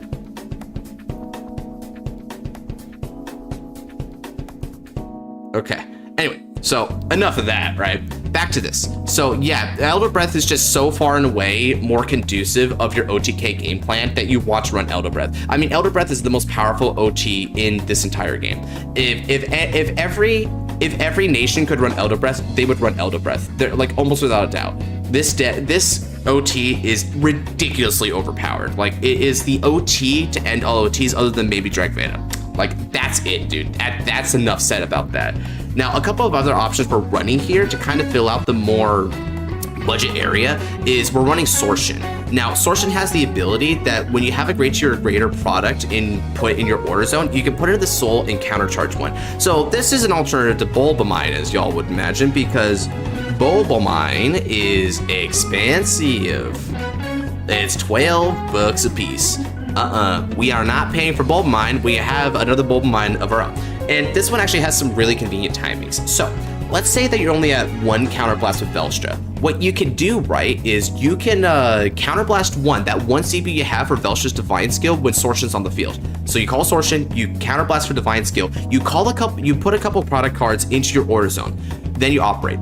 This means that Sorcerer then activates to immediately refund. Right then and there, you immediately refund your CB, which then leaves you open to use CB on something like, I don't know, Fry High, or maybe Operate with Troll, something like that. It gives you the CB right off the bat without having to wait. But there's another timing where this is really useful. During the end phase, when your Freischütz Maximum returns back to the order zone, that is regarded as a great tier greater product going back into the order zone. So during the end phase, after you're done boosting with Sorcerer, you can also just put it in the Soul and Countercharge one, like as if you were playing Bulbamine anyway. So you already have Bulbamine for this deck without having to pay Bulbamine. So that's insanely good, incredibly cool. Another thing that we're running is Blitztap Muna. So Blitztap Muna is not that expensive. It's mostly a prison card, but the reason we're running it here is because since we're having a little bit more soul value going on here, we're not fry hiding as much as we used to. We're still building soul with a lot of different options. You can sometimes have leftover soul to use Blitztap Muna for the draw, but even more than that, it's a 13k booster at all times that can't be picked off by opponent's card effects.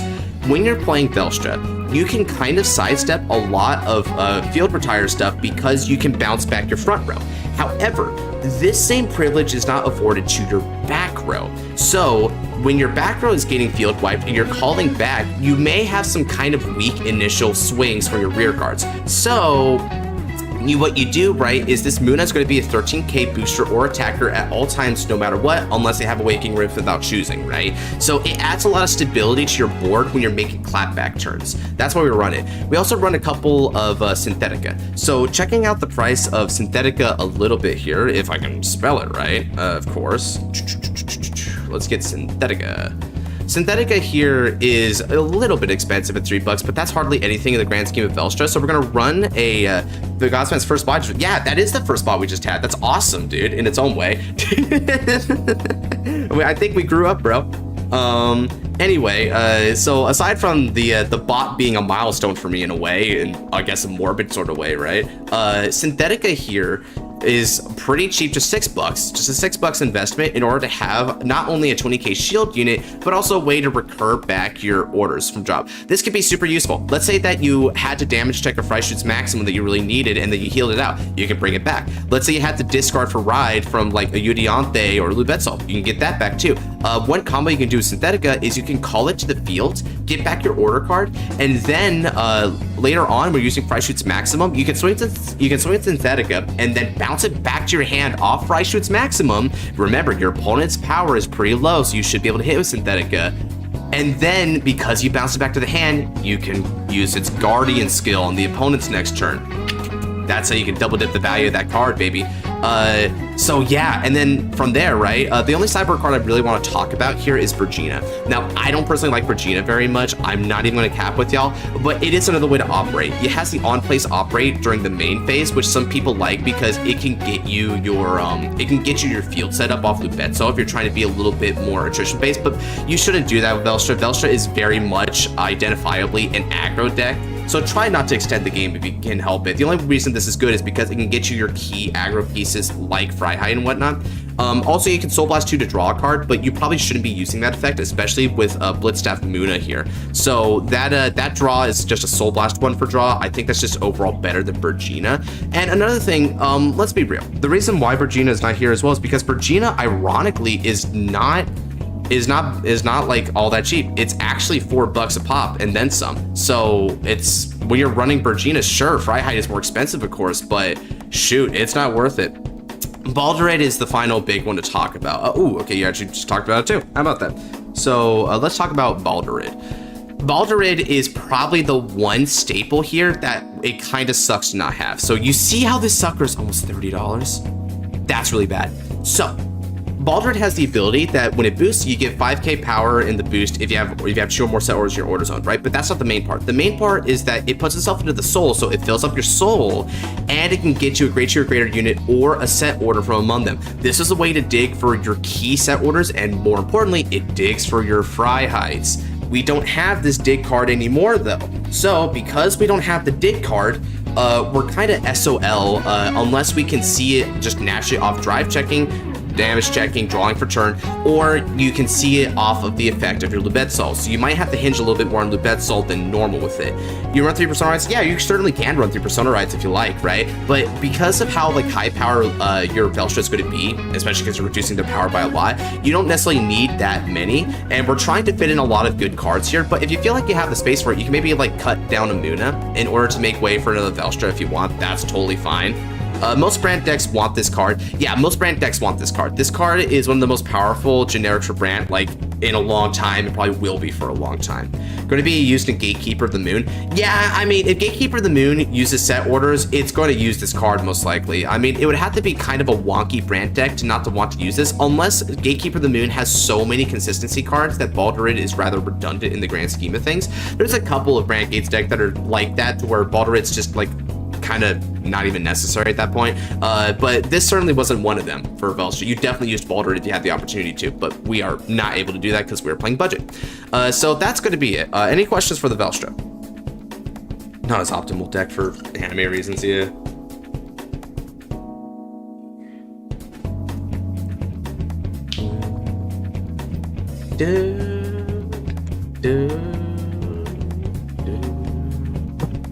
Shoot. What do we got for time here? Oh yeah, we got a lot of viewers. That's awesome. Okay, cool. So I don't see any questions there, so let's go ahead and move on. Baldur is unfortunate, but oh well. Yeah, I agree. It's the one thing that hurt. Even Bulbamine didn't hurt because of Sorshin, but that one hurt.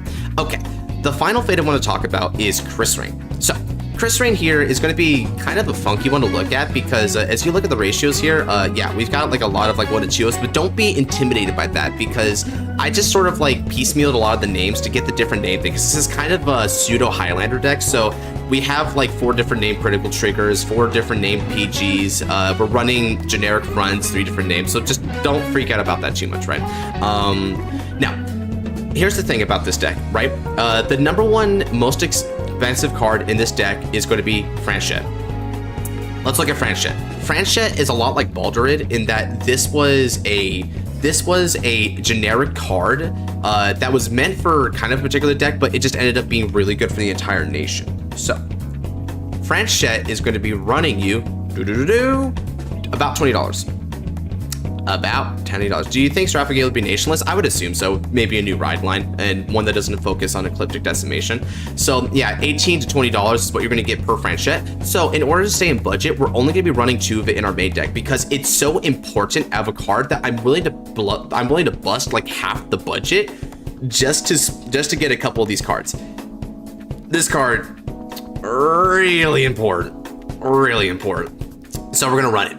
But here's the thing. Because we're only running a couple of Franchette, and Agnes, even though she's really great, could be a little expensive, we're only running 3 of her, the main grade 2 I want to talk about for this deck is going to be Toll Mana. Toll Mana is a pretty cheap card. Let's go ahead and check out her price here, because we're going to want to understand everything about Toll Mana, because she's going to be the backbone. So bear in mind, Toll Mana, less than $1 per copy, right? Then, what's its effect? When it's placed on the rearguard circle, if you have a grade 3 or greater Vanguard with Chris Rain in its card name, you soul blast 2 cards with different card names. You search the deck for up to 1 grade 1 card without Sentinel, reveal it, and call it with plus 5,000 power if you don't have a unit with the same name as that on your rear circle. So just call a different name grade 1 to your field from the deck of your choice. Of your effing choice. You can choose anything, and we got a lot of options here to really make full use of Toll Mana. We have Realm for your guard restrict and big boost. We have Rochelle, which, by the way, Rochelle is at 4 copies because Rochelle is really effing cheap. Rochelle, despite being probably the most powerful card in Chris Rain next to Franchette, is less than $1. Less than an effing dollar for this triple rare. I kid you not. I don't know why either, guys. This card saved the deck because it gives you multi-attack even if you're not using Divine Skill. And it's a restand, it restands any rearguard you want, which is really strong because you have really big beater rearguards. Franchette's a really big beater. Toll Mana can actually swing plus 5k. Agnes gets plus 10,000 power. Fiora gets plus 10,000 power. Yeah, this deck saved you. And even just Energy Blasting 3 to give you a soul and a draw is super nice. Bear in mind, it's giving you a soul, which means it gives you Toll Mana fodder. So that's huge huge, bro. Yeah, it's hard lock to Chris Rain, which, I mean, that has to be the reason why, because people don't give a crap about Chris Rain on the competitive circuit, even though this deck is actually really strong. If Chris Rain goes first against you, it's gonna beat you up really badly thanks to Rochelle. That 4th attack changed everything. So yeah, Rochelle is super cheap, and I'm running 4 copies of it. It's always good, it's always live. This is Siska. Now, Siska has the ability that if you don't have another copy of it on the field, so that's really easy to do, right? You can CB1 to draw a card, and then you can Energy Blast 3 to give it 10,000 power. So it's a, if you're willing to Counterblast 1, Energy Blast 3, which is the same cost as Anya's, mind you, you get 10,000 power and a draw from it. That's pretty nice. You definitely want this list? Oh, totally, yeah. Just request it for me. And for all of you who are in my Discord, just ping me a request for any of these budget decks, and I will send it to you there. I'm also going to try and upload this later as like a video, and then there'll be like the deck list there as well. But yeah, any of these budget decks y'all want, just go ahead and ask me for it, and I've got it for you. Because again, I'm doing this because I want to make sure that everyone in the community can at least have a feasible deck, any of their favorite Divine Skill Bearers for this Christmas season. I want to make sure that everyone can actually have these decks, because this secondary market is effing brutal and super convoluted to navigate. So we're really trying to help folks here. You bet. If the deck is competitive or meta, people will ignore it until they get punched in the face. Yeah, dude. Jim. Oh, okay, him. I thought you said Jim. Ask and you shall receive. Not I mean. Oh, dude. Yeah, if they're not competitive or meta, right? Because they ignore it, like they really sleep on a lot of these decks, dude. Sirens do be scary, dude. I mean, they get you into their Siren's Call, and then you're already dead.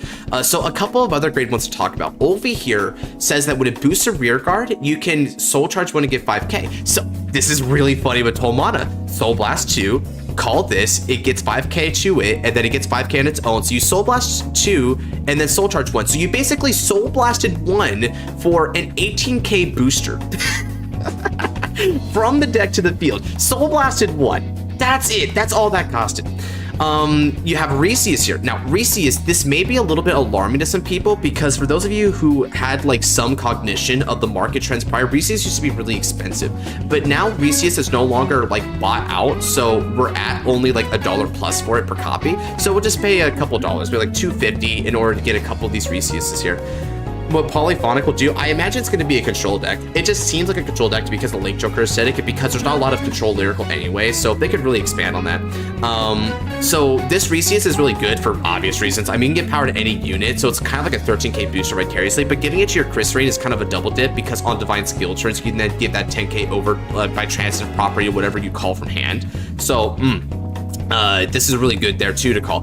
Munching Girl Sia. So it's only 1 copy, but it's enough. If you're building up a lot of soul here, you can Soul Blast 1 to look at the top card of the deck and either call it or put it in the hand. But if you put it in the hand, you have to discard. Now, this card is a little bit popular because for those of you anime fans will remember, Mikoto did this to combo off Chris Rain's Divine Skill turn and call another unit off of it, right? And because even though Sia is a 3k attacker, because it gets Chris Rain's power, it's basically going to be as huge as Chris Rain was with all those crits anyway. So the 3k doesn't matter. And even if you call it as a booster, 3k is a magic number with 10k. So it doesn't really matter either way there either. So it's a really nice way to get the extra plussing off the top. Another thing that's really funny about Sia is this is going to relate back to Toll Mana. So Toll Mana isn't just a searcher, it's also a beater. It gets 5,000 power to end a battle whenever you attack a Chris Rain. But here's the thing, guys.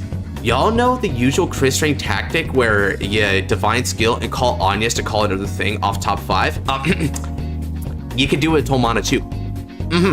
So why use Chris Rain Divine Skill and Energy Blast 3 and Counter Blast 1 for a RNG reliant top 5 search when you can instead just Soul Blast 2 and call any of these kick-ass grade 1s from the deck to the field? And I do mean kick-ass. You can call good boosters like Realm or Olvi. You can call another good potential attacker like Siska, could be an 18k attacker with a draw attached to it. You can call Sia, so you can do a Soul Blast 3 combo where you call Tomana, then you call Sia behind it, and Sia calls the top deck. So now, instead of just 1 card on field, you have 3 cards on field all of a sudden.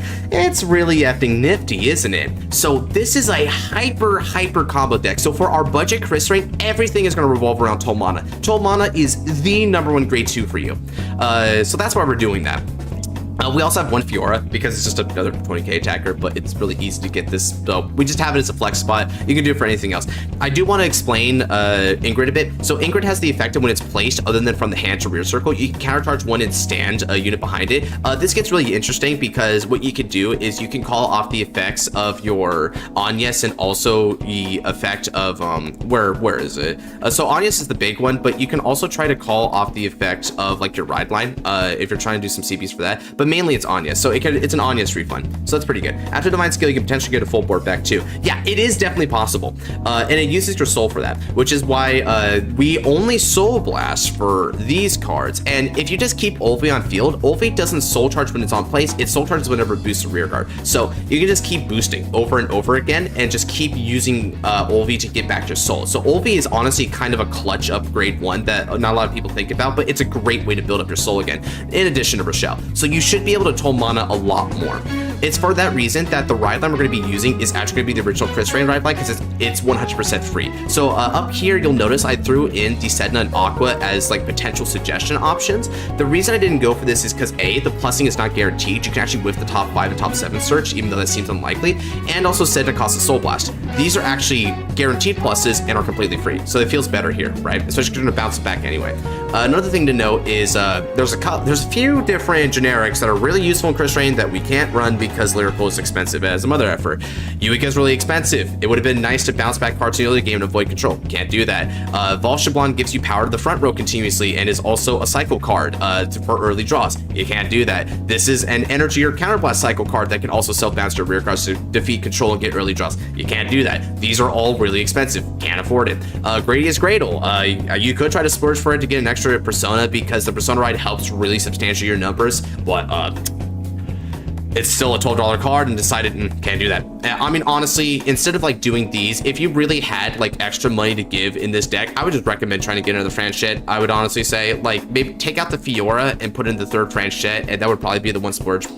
And the secondary market still screws us over. Like, you want to see what Eureka's at? Even after all these reprints of Eureka? Like, they know Eureka is expensive. They know it is. It's still around 25 bucks a copy. Like, come on, guys. There's 4 reprints of this. Like, why are we still at 25? It's effing ridiculous. I will never fathom that, right? But, you know, people keep wanting it. They keep inflating the prices, so here we are. So, yeah, this is an F no. This is an F no. This is an F no. So, yeah, we're going to be using this as our good resource engine. And after the 6th reprint, it'll be affordable. And Magic's like, yes, now it's only $10 a copy. Oof. Yeah, I'm really tired of Yu-Gi-Oh, right? So we're not going to do that. So this is what we're going to do instead, right? If there's any questions about it, I mean, oh, by the way, Bright Sky, OT, again. There's Waifu Highway Robbery, and this falls in that category. Thank you, Corvette. Unless they make it a rare. I mean, shoot, at this point, make it a like, give us, like, a startup deck set and make it a common. Like, straight up, make it a common. I would love that if they did that for us. It would still be a few bucks, but I mean, a few bucks is at least manageable, you know? Especially if you don't max it out. We're running Bright Sky. Bright Sky's funny because Chris Rain falls under the same category as Keter, where they don't expect any field nuking from you. So when you randomly field nuke them, that can just like randomly win games on in its own way there. And you have a lot of draw power in this deck. So once you field nuke them, they'll have a lackluster clapback most likely. You survive that, and then you kill them. Because yeah, this deck does not mess around. It hits really hard, so you don't really need to worry about finishing the job afterwards. So that's going to be it for Chris Rain. And that's all of the Fated ones. It's time for the Destined ones. Starting with Alcalibra here. Alcalibra is a really funny story because Alcalibra is a deck that is full power under the budget. Like, dead ass. It's full power under the budget. Like, heck, I threw Shenri here in the sideboard just out of principle, but you can honestly put in Shenri as well and you'd still be able to afford this mostly. So you just have normal ride line because, I mean, it's overcharging as you want to run this ride line. Yeah, Alcalibra is so effing cheap. Like, dude, you would think something like Shalhoub would be expensive, right? Because Shalhoub is like so good, but no, it's not Shalhoub. Shalhoub is only $2.50 per copy. really easy. It's about 10 bucks for the whole playset. Easy stuff, right? Pardilla is really cheap. Panzerschreck is cents. Abishgaveta is cents. A lot of these are cents. We already went over why Summit Flare is really cheap, and we are running Summit Flare in this deck in a couple copies because it can search out 3 different targets. It can search out your Equalize the World, it can search out Abishgaveta, it can also search out Panzerschreck. So generally speaking, if you have 3 or more grade 3 like search targets, these grade 3 search are probably a good choice for you.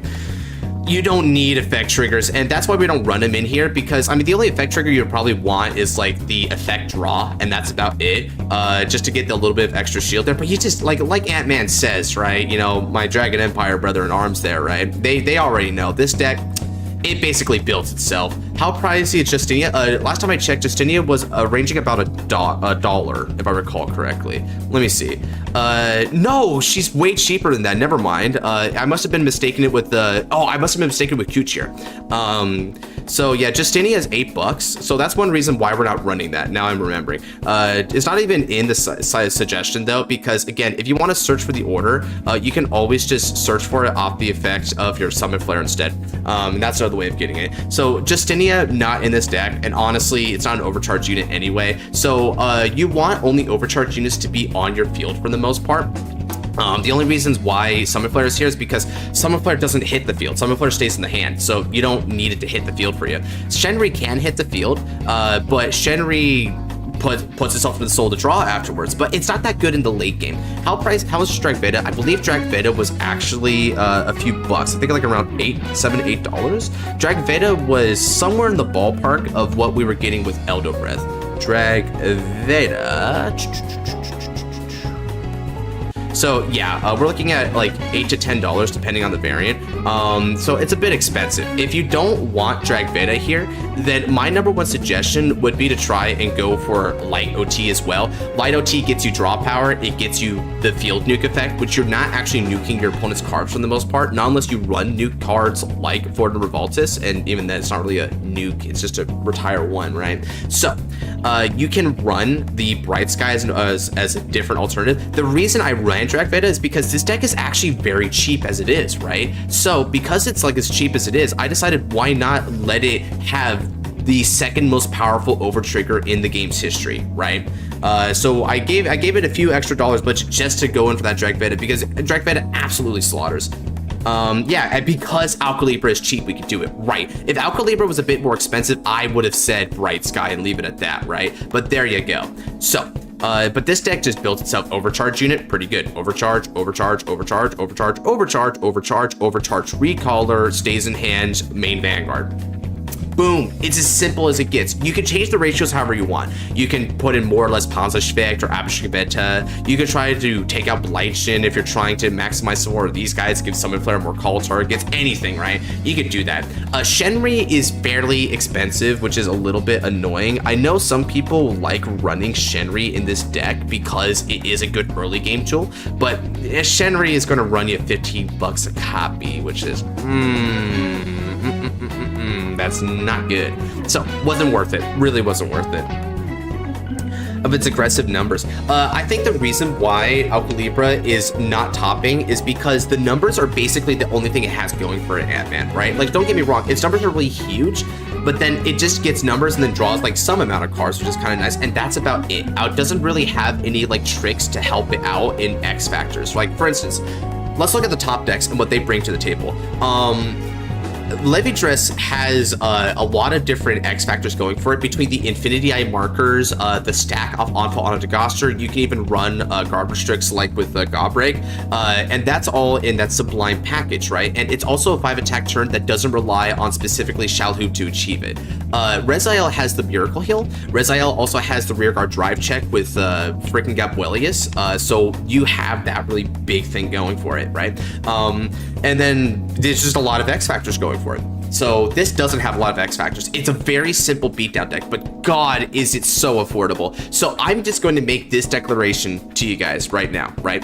If you want the cheapest and simplest deck to build that is still potentially competitively viable, Alcalibra. The best bang for your buck deck of all of these is going to be Alcalibra. It is the absolute best. So if you just wanted one that was as cheap but as efficient as possible, this is it. This beats everything else in that department. So if you wanted that answer, I would say that. So if you had more ways to control, he'd be more competitive. Exactly, right? Like for instance, control is very powerful in this format. The retires off of Anachronous Dragon, the field removal off of Blankmire, the field wipe off of what is it? Rasetsu. There's getting rid of units off Velstra's product activations. All of those are really impactful field wipes. Despite being a Dragon Empire deck, this doesn't field wipe. And that's unfortunate because what this deck needs, I think, is a good field wipe card that is an overcharge unit. Because running non-overcharges for the field wipe feels like you're kind of adding in potentially breaky elements for the off chance that the control is going to be the game changer, right? So that doesn't feel good at all. So I think that's the one thing that this deck is needing, is that one X factor to burn the candle on both ends for your opponent, because it doesn't interfere with the board at all. So that is going to be it for Alcalibra. Very impressive deck relative to its price, I would say. I mean, I love that as a budget option for y'all. Now, moving on to Dark States. Oh, this is a fun one. This is Odium. Yeah, Odium. God, dude. Okay. So let's talk a bit about Odium, y'all. So Odium is a very tough deck to build. Get Roxas. Yeah, where's Roxas? Someone ping Roxas in Discord. We're talking about his girl. Odium is a high-class lady, bro. She's a hell of a gal. Now, let's talk about some of the fundamentals here. Odium all the way.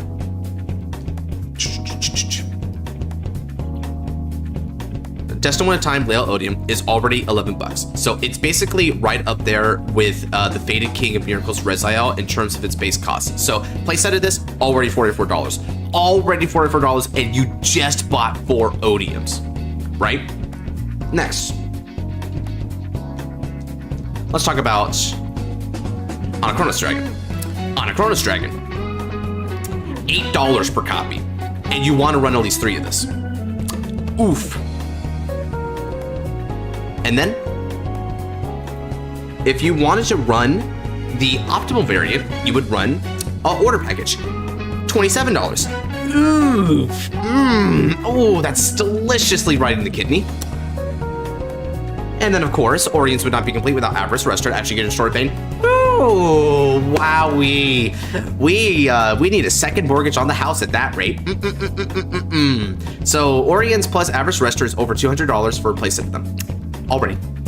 And then $44 for your playset of Odium, and then your playset of your Anachronous is going to run you for $32. So already, you're looking at approximately $300 just for a playset of 4 different cards. Right. But thankfully, it gets remarkably cheaper from there. Right. So let's talk about the other stuff that you're going to need. Now, Distorted Bane is that's Gear Quetzal. That's not required. That was a misclick right there. We need Distorted Bane. This is 10 cents, so this is super cheap, thankfully, right? Omnidetana is, where is it? Wait, I think I just saw it, right? Yeah, there it is. Omnidetana, 10 cents, easy enough, right? You can use that. Then you've got Almanac. Almanac Colossus is going to be easy. It's just $3, so it's not that bad, but you can run some Almanac Colossuses. This one's a little surprising that this one's expensive for some reason. I mean, it's just a double rare, right? But it's still good, right? So, Almanac Colossuses as well. Oh my. And then, here's the thing. You also get to run Vasargo. Now, when you're running this deck, right? So I proved my point. This is also pretty cheap. The only weakness of this deck is still mainly relying on Distorted Bane. Double Cyclers have been pretty popular too. Dark States Shenri. Right, Dark States Shenri is not here because, again, this is for the English meta, right? This is for English. So English doesn't really have ready access to Dark States Shenri. Not enough for me to put on here. This is Vasargo. Now, Vasargo, like all of the grade 3 searchers, is not that bad. So this is a little bit more expensive comparatively speaking, but still, it's under $3. So we're going to be running a playset of Vasargo, playset of this, and then playset of this. So $44 was $32, and then plus another $8, right? So that means 40 plus 40, that's 84. This is also going to run you up to about 96.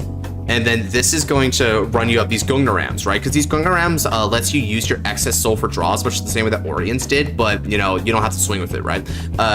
You can do it in the main phase in case you need it. So you do that. With these, it's going to put you at about 100 marks on its own. And then you're running all of the other cards here, which are Sense, of course, but then you stack it up with Energy Generator, getting a couple dollars off of Gamalga Held. You kind of nickel and dime it from there. But yeah, this is distinctly more towards the $150 range. It's absolutely absurd, right? But this is still relatively budget as long as you're willing to go towards the 150. But you can do it. Still, this is basically your game plan, right? The crucial weakness of this deck, right, is that you don't have a lot of searchability for Distorted Bait, which is why we're running Vasargo. Bear in mind, these grade 3 searchers, ladies and gentlemen, searches for a grade 3 or greater card, not unit, card. Vasargo is going to be how you search for your Distorted Banes. You only need 2 to get to your Divine Skill in time, right? So try to get 1 natty and try to get 1 off Vasargo and you're good to go, right? That's why we're running 4 copies of Vasargo. Once you searched your grade 3s out with Vasargo, which it could also search out for your freaking Onachronis Dragon if you need it, so that's kind of nifty. Once you get those searches out, afterwards, Vasargo is just going to be a good shield unit. 10k shield, for more, if your friend gets to try Dexa, it could be 20k shield, just like it was with Summon Flare and the others. So it's a shield unit that stays in the hand afterwards, and then from there you just play regular Odium stuff. You beat down with Onachronis, you get the additional turn, you use things like Amidatana for extra power, this for the optimal boost. This can get you back fuel cards using Counterblast, because you're mainly using Counterblast for the skill of your Onachronis Dragon more than anything. That's your main Counterblaster, so you just do it for that. Gungnarand gets you soul and draws, so it's just more of a side grade thing. And there's one other card I didn't talk about here, right? So, and Brainwash Swirler goes without saying, this is a really expensive ass card, and these two are really expensive. But one thing that this deck usually runs as a grade 2 option is Le Mina. But Le Mina is also ridiculously expensive. I already talked about Tits card with Blank Fire and stuff, so we're not gonna talk about that. You see how expensive this is, chat? Holy effing moly. A playset of Lamina is $160. A playset of Lamina is more expensive than this whole deck with these expensive ass cards, and a playset of Lamina is more expensive than all of this. A playset of Lamina will buy you any of these decks, including the Reziel that I've already built for y'all, and the Levy Dress that we're going to talk about pretty soon here. It's absolutely banana bonkers. I don't know why. I don't know why the secondary market is like this. So, as to not turn this into a price rant, I'm just going to leave it at please don't think about getting Lamina. It's just inaccessible. Even I think for most meta players, they shouldn't be buying this card. It's just not worth it for what it does. It's strong. It's not strong enough. Aside from that, generic triggers as always. Gamalga Held is going to be our trigger of choice here to try and keep it to the 150, because Gamalga Held again is only like a couple bucks. But it's also pretty useful because it gives here's the thing. One of the weaknesses of Leal Odium, and I detailed this in my deck profile for Leal Odium, right, is while your rear guard's gonna hit really big, right, Onachronis is 80k attacker, and more importantly, your Distorted Banes get 5k, your Distorted Banes only give 5k for each to your front row rear guards, right? So, your rear guards are really accounted for. It gives them a lot of power. But the only way Leal Odium is going to get power is, for the most part, off Distorted Bane, if you give the 10,000 off of that, but that's, you have to play the Distorted Bane. And also Amidatana can choose it to get plus 5,000 power. That's how you do it, right? That's how you get this card power. So this is actually kind of a wet noodle. So if, let's say you hit Gamalga Held on like your first grade 3 turn, right? That means that it's going to get 10,000 power and a critical at all times. So when you swing it the next time, at bare minimum, 23 with the critical and a drive, and then that's going to be going twice because this is until end of fight. So even when you do the turn skip, this continuous benefit sticks around. So your Leal Odium will always be pretty decently big, even without the idea of Persona Rides or Distorted Banes. It'll be bare minimum 23 crit triple drive. Good stuff, really good stuff. So yeah, I'm not even gonna lie, I think this over trigger is actually optimal. I know a lot of people like doing Eidos Faro, especially because it can get back cards from your drop zone, but I just think the fact that Odium is kind of the weak point of this deck, and you absolutely want to kill with this deck by turn 4/turn 5, it depends on what you call turn 4 versus turn 5, because it's an epic turn skip, right? But you should be wanting to kill by that point. this will really help you out there more than Idle Sparrow would, or just about any of the other over triggers that Darkstate's gonna have access to. So yeah, that was the fun one.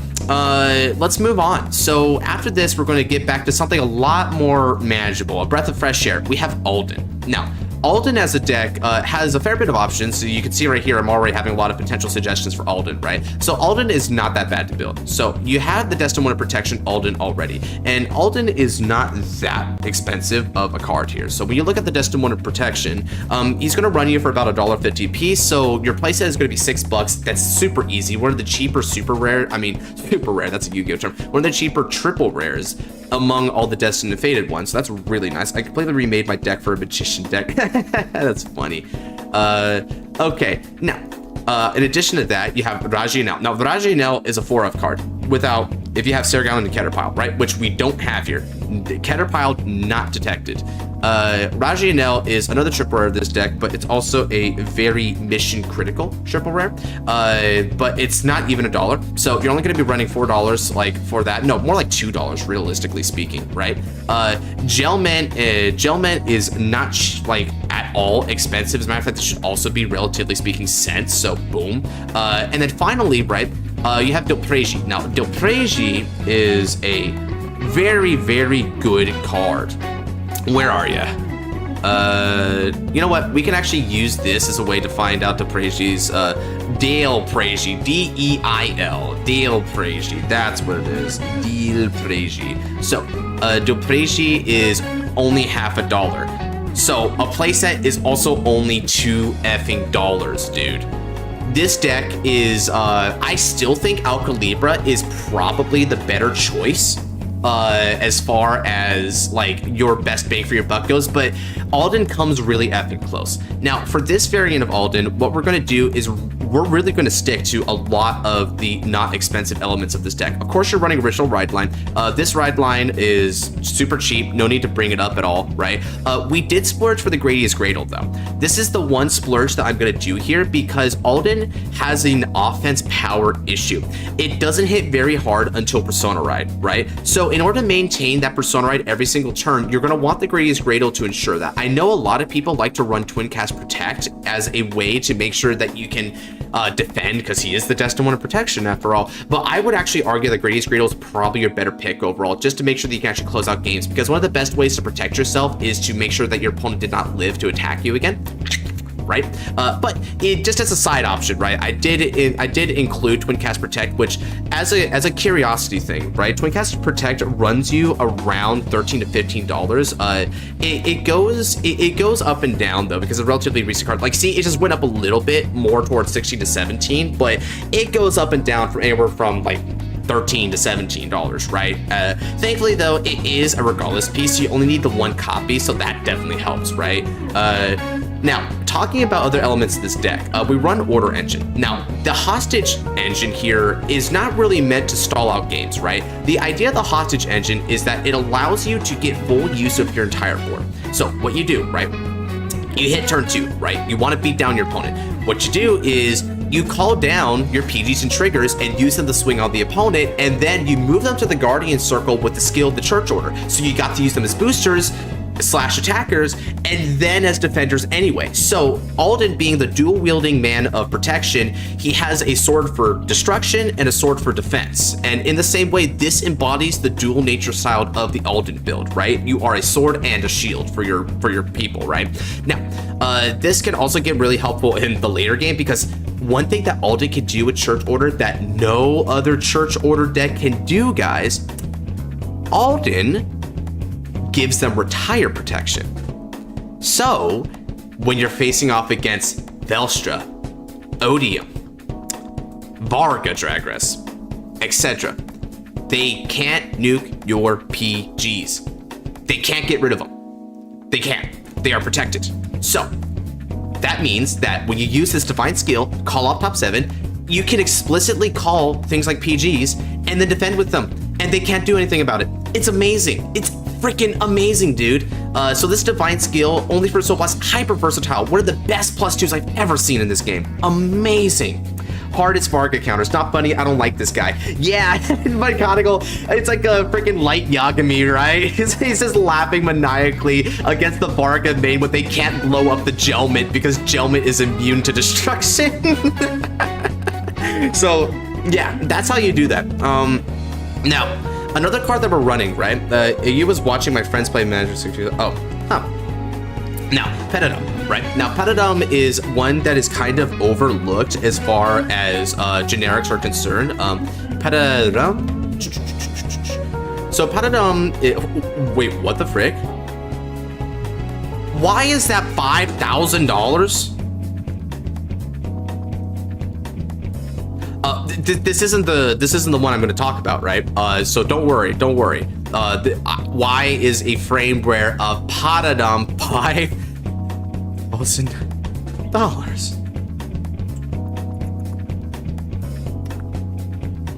Anyway, so let's talk about the actual version of Petadum I want to talk about. This is $6 a piece, right? So because this deck is so ridiculously cheap, you can splurge for $12 in order to have Petadums. Petadums is a 13k booster / attacker that also gets you a +1. Now, the only thing that you counterblast for in this entire deck is Alden's primary skill. That's all you CB for, right? So because of that, you'll be able to just CB pretty consistently for the skill of Petadum. And you also have countercharge options with Sergaon anyway. So this is a really easy way to keep plussing and calling your cards down on the field. Super nifty that way, right? And if you wanted to take this to the next step, you can increase the offensive potential of this deck by using a CB for this order here. Now, this order has the ability to give your Vanguard the skill to call a card from your hand to rear circle when it attacks for Counterblast 1. Because it gives your Vanguard that skill, it means that they'll be able to, anything it calls over bounces back to the hand, because it was technically his skill that did it, not the order skill. It gave him the skill. So that's pretty huge, right? So you can do that if you want. You also have a lot of other options here because you have like good stuff Keter, right? Aramac here is a 15k attacker when you call it off of your a card ability. And what's nice about Aramac being called off a card ability is that it does then combo with Petadum, because Petadum will give it the +15k. So you can call it with Petadum during main phase, and boom, you got that. Which, that is a restriction of this card, is it has to be called during main phase. That effect, you can't like extend multi-attacks with it, unfortunately. They saw that Bushy did. You can get Drilling Angel for Soul, because Soul is kind of a choke point, because you're using Soul for Financier, you're using Soul for Rajiel every turn, you're using Soul for Alden's Divine skill, and you're also using Soul for the skill of Sadius in the ride line. So there's a lot of soul demand here. So if you want to help your soul demand a little bit by running effect crits, you can, but I felt like that wasn't the best way to solve your soul issue. Instead, we're solving our soul issue, man, say that 5 times, with Wedge Fluence Dragon, because Wedge Fluence will full charge whenever it boosts Alden. But if you want to do a little bit something more deliberate than just the Wedge Fluence soul charge, because that's always iffy, then you can just do Drilling Angel, right? So you got that going for you. Your energy, if you want to use Bradyarch, you can use Bradyarch, although mind you, there's not really any discard effects here, so it's not all that good. Furthermore, your energy is somewhat called for just by spamming the Rajiel EB4 draw, which actually, mathematically speaking, is not that bad, right? Let's say that you went first, right? You went up to 6, but then you also got like the energy charge 2 off of this Tranquility because you whiffed it. That's just 2 EB4 for your Rajiel, right? So that's another one. Let's say you went second. You got up to 9, right? EB4 with Rajiel twice, you're down to 1. Next turn, you go up to 4. EB4 for Rajiel for a third draw. Boom, good stuff. There's a couple of cards that Alden got in set 5, right? So this card has the effect of when you place over it, then it gives one of your units plus 10,000 power. So at first glance, this seems like it's just the same as Rajiel minus the restand, but what's really nifty about this effect is that it chooses what it gives power to, whereas Rajiel only gives to the circle over it. So for instance, right, let's say you use Alden's skill and called over Rajiel. Now you're going to be giving cumulative plus 20 to that called unit, but instead you'd rather give 10 and 10 to even out your power levels. This is pretty good for that. You also have Fang Gown. Now Fang Gown says that when your other unit is placed on the rear circle with a unit in the same column as this unit, take a shot every time you say unit, you CB1 to blow up one of your opponent's back row rears, right?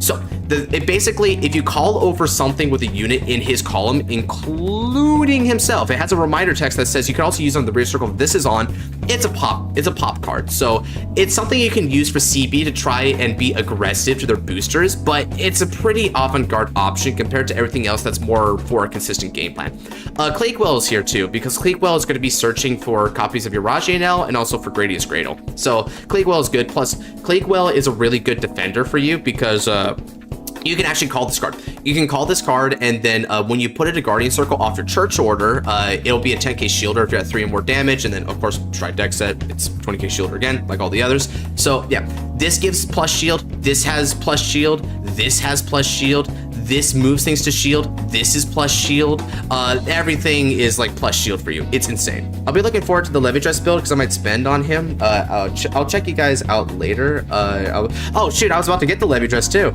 Just a little bit too late there. Well, just come back to maybe just review the stream later, Scarlight, if you want, and see what we talk about with Levy Dress. Oh, and finally, Bright Sky, just like all the other Keter ones, Teehee blew up their board. Okay. Now then, that's enough about Alden. Let's move on over to Levy Dress. So, Levy Dress was another fairly expensive one, right? It's a meta deck right now. So let's talk about some of the stuff about Levy Dress that is very much a potential issue, right? So, Levy Dress.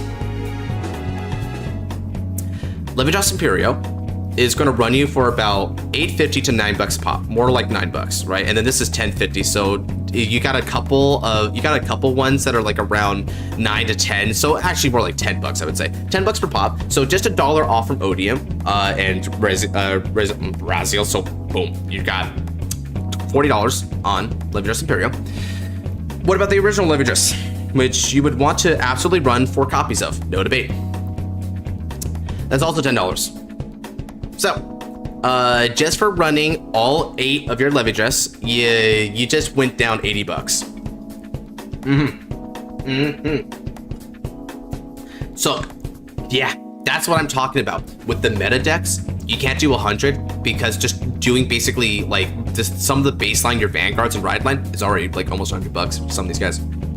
It's insane. So those are your Levy Dresses. And then here comes the next one. This is Unfall Anadagasta.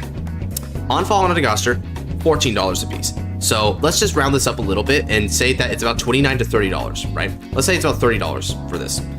So 2 Unfall Anadagaster, right, with all 8 of your Levy Dress is going to push you to 110. So that's vicious. And then if you that's why we're only running 2 Onfall Anadagaster in this deck. So the other 2 is going to be over in sideboard here. If you want to splurge for a couple extra Onfall, you totally can, right? So Onfall is going to just be a 2-up, so you better hope that you can hit it by drawing into it with your various draw effects and reviving it if you need to revive it off your different revival skills here. But Onfall is difficult.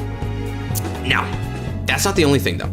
There's a very distinct card that everyone that runs this deck competitively uses, which is Asperonia Saphira. So Asperonia Saphira is a dual nation card, and as you know, dual nation cards are very expensive. This is, if you thought Lemina was bad, oh boy.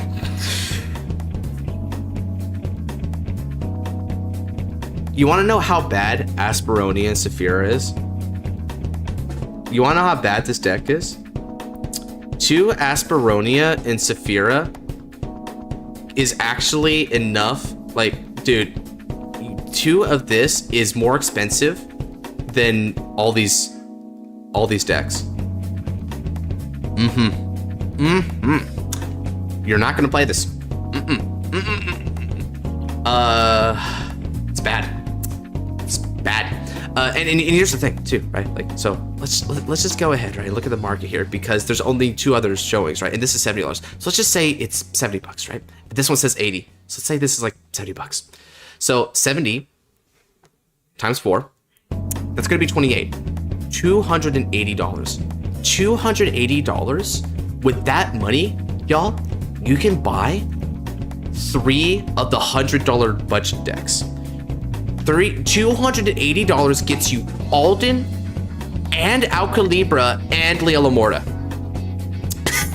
It could get you Belstra, you could get Chris Rain off of that, you can get Barget Varga off of that. Like, just imagine someone says 4 Asperonia is enough to get you Varga, Alcalibra, and Alden. All these decks are like tier 2 successful. What the frick are you on, dude? That's insane. It's absolutely atrocious. If anyone had the foresight to go to Festival Booster 2024 and pull like boxes of this, they are living it up like kings right now because of these market prices. It's freaking ridiculous. So that's what Asperonia is all about. It's not good news. So we're not gonna run any of it. So back to Livy-Dress prop. Here's what we're actually working with instead, right? So you run original ride line with the Imperio in the ride deck because the main strategy, this has not changed, right? Is you want to get one of your Levy dresses in for Imperio right off the bat, and then you can Divine Skill if you're going second, but even more so, you get 3 markers using Imperio skill by putting a card from hand to soul. Boom. But then you also run Charmits. Charmits are pretty cheap, right? They're not like super cheap, but when you look at Charmit, Knight of Fermosity will run you for about $1, so pretty good. And then you go down here, and then you've got Squirrel. Squirrel's less than $1. Squirrel's really good, right? Because you don't use a lot of soul in this deck. As a matter of fact, you're actually building soul thanks to the effect of Levy-Dress Imperial. So Squirrel will Soul Blast 1 and move it to an open back row rear circle, and then it can be a 13k booster if you put it on an Infinity Eye marker. So here's the combo you do with this, right? The reason I did 9 for Mostly to Squirrel is because they have a combo. You swing with a back row unit, and then on the other side, you swing with Knight of Fermosity. Knight of Fermosity is going to retire that back row unit you already used up to draw and give it 10,000 power when it nukes itself. Then what you do is you move Squirrel over to that back row, that open back row that you made with Knight of Fermosity, which by the way, you can boost Knight with this. So let's say Knight and Squirrel was 1 column, and then you had another column with 2 attackers, right? Use back row attacker, you use Knight of Fermosity column, Squirrel moves to that open side and then boost the unit in front of it and thus double dipping the Infinity Eye marker, because Infinity Eye marker gives 10,000 power whether you're attacking or boosting. So Squirrel is really effing good. So yeah, I run 3 Squirrel for that. We run all 4 Foxtail because Foxtail is a multi-attack, and you definitely want to see this multi-attack. If we can't afford all 4 Onfall on a Degaster, the least we could do is run 4 of your Foxtail, especially because CB is not nearly as hard as it used to be, right? So that's good. We're also going to run a couple copies of Claudence. Claudence is just Sense, right? Claudence is super easy, and it's just a counter charge and a soul for you, so super good stuff. It's another thing where Claudence will move itself from like the field. So let's say you boosted with Clarence, and then you just swung with something else. You Squirrel can move over to the circle that Clarence vacated, so it's kind of nifty there, right? Now, in addition to that, Tideline Dragon. If you Persona Road this turn, Tideline Dragon Soul Blast 1 in order to get 10,000 power to itself another one of your units. So you get really beefy swings for that 5 swing turn with Levy-Dress. So it's a really good 2-up for that reason. Huli is still here. Huli is pretty cheap, so you can just run the playset of Huli. And then you got Murky. So Murky are only 1 copy of because Murky is a flex spot. It's not all that good, but Murky Barbolator is not bad for your effects, right? So at the end of the battle that it attacked, if you have a Levy-Dress, you can counterblast 1 or remove one of your Infinity Eye markers to draw and give another rear guard 5,000 power. So the reason why that's nice is because after a while, your Infinity Eye markers in the later game can be kind of redundant. So by having Murky get rid of its own Infinity Eye marker, which you can then replace next turn anyway, because you only need 4 Infinity Eye markers on your field. You want it for all of your for both your rear guard columns, right? You don't really need it for your center column at all. Your center column is already powerful enough as it is. So you just do it for one of those, right? So as long as you have that covered, because let's put it in perspective here. You get 5 Infinity Eye markers when you do Divine Skill turn. So if you throw, say, 4 on your side and then 1 on their side, from there, that's all 4 you need, right then and there. Runs, oh, you're talking about Habitat? Yeah, so Habitat is, I'm glad you brought that up, because Habitat is, where is it? So there's a lot of Mythiarch Habitats. Habitat's a bit expensive. Depending on which one you get, right? So you're talking about $5 per copy, which is why I kind of don't want to run it. In the side deck here, I bring up Habitat, and then you also have the watermelon seed thing. So Habitat and the spiritual body condensation in particular work well with this ride line. So if you want to run order Levy-Dress, you can run that. The ride line is really cheap, and the only thing that's expensive is Habitat at $5 a piece. But you can also run other options for this deck, right? So these are the obviously expensive options. I would recommend just getting 2 more On-Fall Onto Goster if you're trying to price up your levy just a little bit more. You can run this for a soul option with a little bit of like power on it. It's not very good though. And N-Pix. N-Pix is an interesting option. So N-Pix in the back row gets 10,000 power, and if you have 3 or less rear guards, then all of your units in its column can't be chosen by your opponent's card effect. So all your rear guard units. So it won't protect Leviathan itself from like a Dragon effect or whatever. N-Pix is interesting, especially because you can enable N-Pix with Knight of Formosity. See, that's what Charmat can really do for you. Charmat is going to get rid of 2 of your cards on your rear circles, which means you're only going to have 3 less. So with 3 less, you now have N-Pix online. So one thing you can do as an interesting combo with it, if you're not like swirling up, is you could use N-Pix instead. N-Pix is an attacker off Foxtail, and then you swing the N-Pix like near the end. It's an 18k attacker, 28 with your marker, and then 38 because Foxtail. So it's already a 38k attacker that protects your column. This is pretty useful if you have something in the front row that you really want to protect, which it depends on your deck build, but probably the main thing you would want to protect if you have an N-Pix protecting it might be something like the freaking Huli or the Tide Line, which isn't all that good, but Tide Line gets you continuous benefits every single turn, so maybe that's what you want to protect. That's the only reason why I'm not running N-Pix in this variant, is because there's not many things you would necessarily need to protect, but it's just there to keep board if you feel like you have a really tough time against field control matchups. Okay. So yeah, this one is very pricey. We're of course running Blessed Favor. Blessed Favor is not that expensive, just $4, so it's around the same area as Light OT. Any questions about this one? Again, it's one of the more expensive options, but it gets you a good bit of like self-revive with this, and this. You get good card advantage with this gives you card advantage, this gives you card advantage, this gives you card advantage, Ride Line gives you card advantage.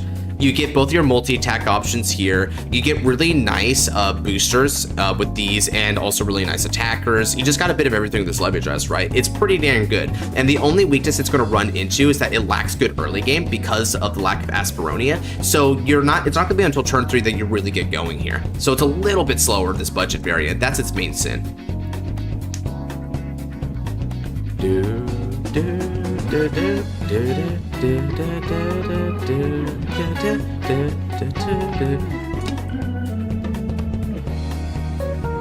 All right. Okay. Nope, no more questions. Let's go ahead and move on to Brand. So Brand, we have Impaldio. Impaldio is not that hard, honestly. Impaldio is a pretty cheap card. So let's go ahead and talk about a few of the Impaldio cards here that we have at our disposal.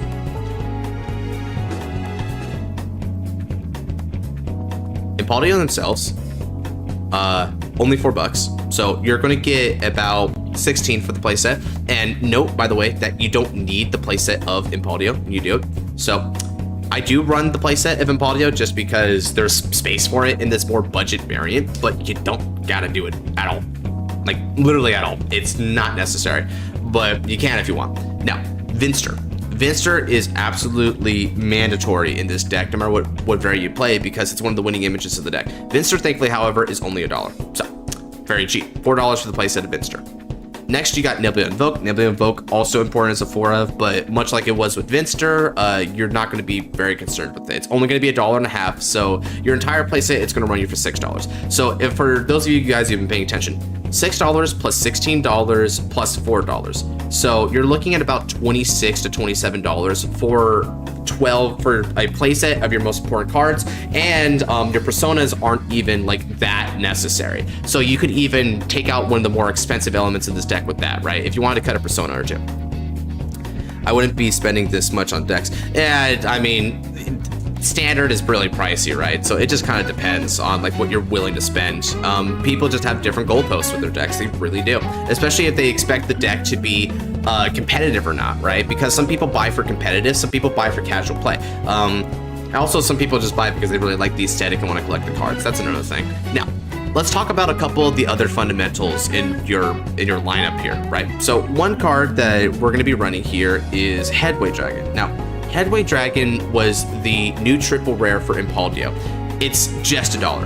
And Headway Dragon's a really powerful skill. As long as you have an Automod gauge, you can Energy Blast 3 to call off the top 5 for a grade 3 or less. Roll, actually, it's just as long as it's a different card name from this unit and it's the same grade as your Vanguard. So usually it's going to be a grade 3 or less by the time you're throwing this down, right? That's good. It's what's really good about this, which I think some people forget about, is not all of these Destined Fated ones are created equal what resources they use, right? So this is a Counterblast heavy deck. You Counterblast for both of Impaldio skill, and you also Counterblast for Vinster. And you Soul Blast with this skill, Soul Blast for this skill, and you Soul Blast for this skill. So you're using a lot of Soul, but not a lot of energy. So that's why this using energy is really nice. Also, we can't afford Pants Mirror Me, unfortunately, because energy cyclers are effing expensive. Who would have thought? So because of that, we're also going to be running Saferd. Now, Saferd's actually a fairly safe bet because in addition to refunding your ride line discards, you also discard off the divine skill of Impaldio. So you have an additional opportunity to use Saferd, which I like a lot. So that's really good there. If you want to run another discard card to go with this, you certainly can, because there are a couple of generic discard cards, which I didn't run because I didn't really feel the need to. But that's also why Saferd's only 3 copies, because it's nice when it pops up, right? That's what it is. What's up, Yuki? Let's go. Also, one thing that's really nice about Saferd is the only energy cycle you have is Fall Heart, right? Because you're a DE guy, right? Fall Heart is pretty expensive, which you didn't see Fall Heart in either of those. Now, Saferd has only 3 copies. One thing I like about Saferd is as an attacker, Saferd's really useful, be it an attacker or a booster, because it's a 10k. Now, that means it's magic numbers in Impaldio, and it's magic numbers with your Vinster. Super good. So, call on Vinster, get the energy charge, and then boost with it. At bare minimum, the energy charge from Saferd means that, let's say you're at 6, you energy charge up to 7. If you don't see your headway, you just EB7 draw. Boom, good stuff, right? And what makes it even more consistent is that we also run Roving Probe. Now, Roving Probe has the effect that when it's chosen by the act skill of your Impaldio, you give one of your units plus 10,000 power. That's the effect that I like it for, because that just adds on even more power, which is probably not necessary. If I think Persona Rides are optional in this deck, that just goes to show how much dummy power you get anyway. But you know, more can always help out in the late game, right? But the other effect is also really useful. So when it's chosen by your system code Exceed to be gauged, you can soul charge an energy charge one. The soul charge isn't that useful because, you know, soul, you can use it a lot, but you don't really run out unless you're hitting the late game. But the energy charge is super useful because that once again tilts you up closer and closer to hitting the next threshold for the EB7, and also just refunding if you already EB7. So you can just like get a couple of energy charge ones off the EB7 and you kind of make up the difference on that like odd math there, because you're kind of going more for increments of 3, and EB7's in an increment of 3. So you catch my drift there. A couple other generics to talk about. This is Mega Grago. Mega Grago has the effect that when the attack this unit boosted hits, countercharge 1. And as you know, Impaldio has really big numbers. Impaldio only swings 3 times, but they're huge numbers. So at some point or another, your opponent is going to want to take a damage. And my favorite thing to do with Mega Grago is to put it behind your Nebula Invoke. Nebula Invoke is huge. When you have 5 or more Automod gauges, it's going to be plus 15,000 power. And let's just say that you are at 5, specifically just 5. That's 10,000 of the front row off Impaldio. So that's already 35, 43 because of the boost from Mega Grago, already 43, and that's not including any of the drive check power-ups, and if you were at 6 or more. It's not including any of that, right? So it's absolutely huge. So even though they will have to be giving you a counter charge, it's a pain in the ass to try and deny that counter charge. So they're probably not going to do it. The only thing this doesn't do compared to Bulba Mine is it doesn't give you a soul. But that's actually not bad, because guess what? It also means it doesn't neg you 1. Bulba Mine is technically a neg 1 in card advantage, guys. That's something that not a lot of people talk about, but it's true. This doesn't neg you in card advantage. So you can just kind of keep this on the field every turn. One other thing you can do with it is you can defend with it, because we are also running the Brant version of the order package, which is the Bustling Bleachers. Now, Bustling Bleachers lets you move one of your cards from rear circle to the Guardian circle. And this is very nifty because you can move any of these back row rears for plus 5k shield, which can make the difference, because remember, Impaldio is going to be at a higher base power a lot of the time thanks to your Automod gauges, so that can honestly mean a lot.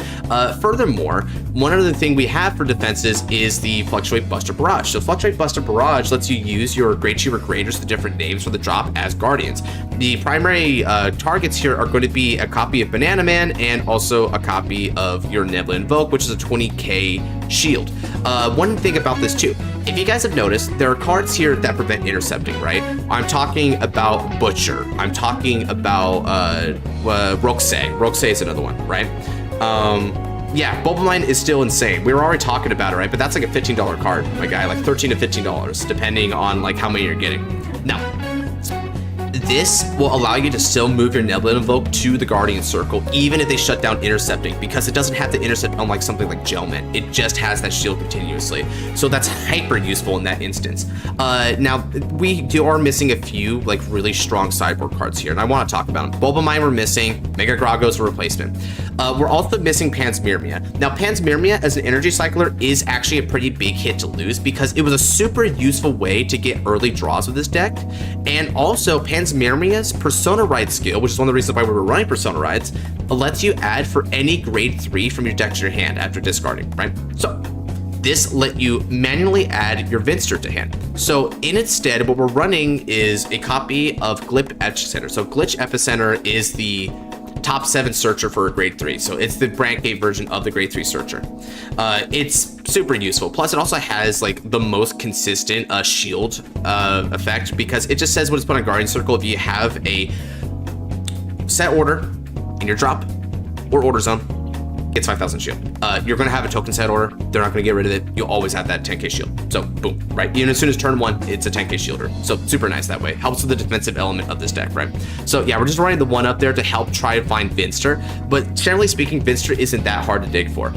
You can dig for it off Impaldio top 5 and Headway Router top 5 and bare minimum top 7 search with this, right? That should be enough to get you a couple of Vinsters and try to go for it. In the later game, that can still hurt a little bit though. So it did suck to not have access to that from Panspermia. Elbard X Striker is also actually kind of sucky to lose out on. Elbard X Striker was surprisingly useful for this deck. Being a 15k, potentially 25k booster, made it was huge magic numbers with your main grade 3 attackers, right? So you lost out on that. You also lost out on the 5k to front row by getting rid of OT, so that was sad. And probably one of the biggest things about this that's a little unfortunate, you want to see what Elbard? You want to see what Elbard is?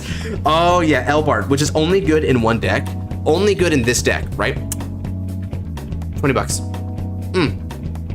Fascinating. Fascinating stuff. I wonder why. And its low points was $15.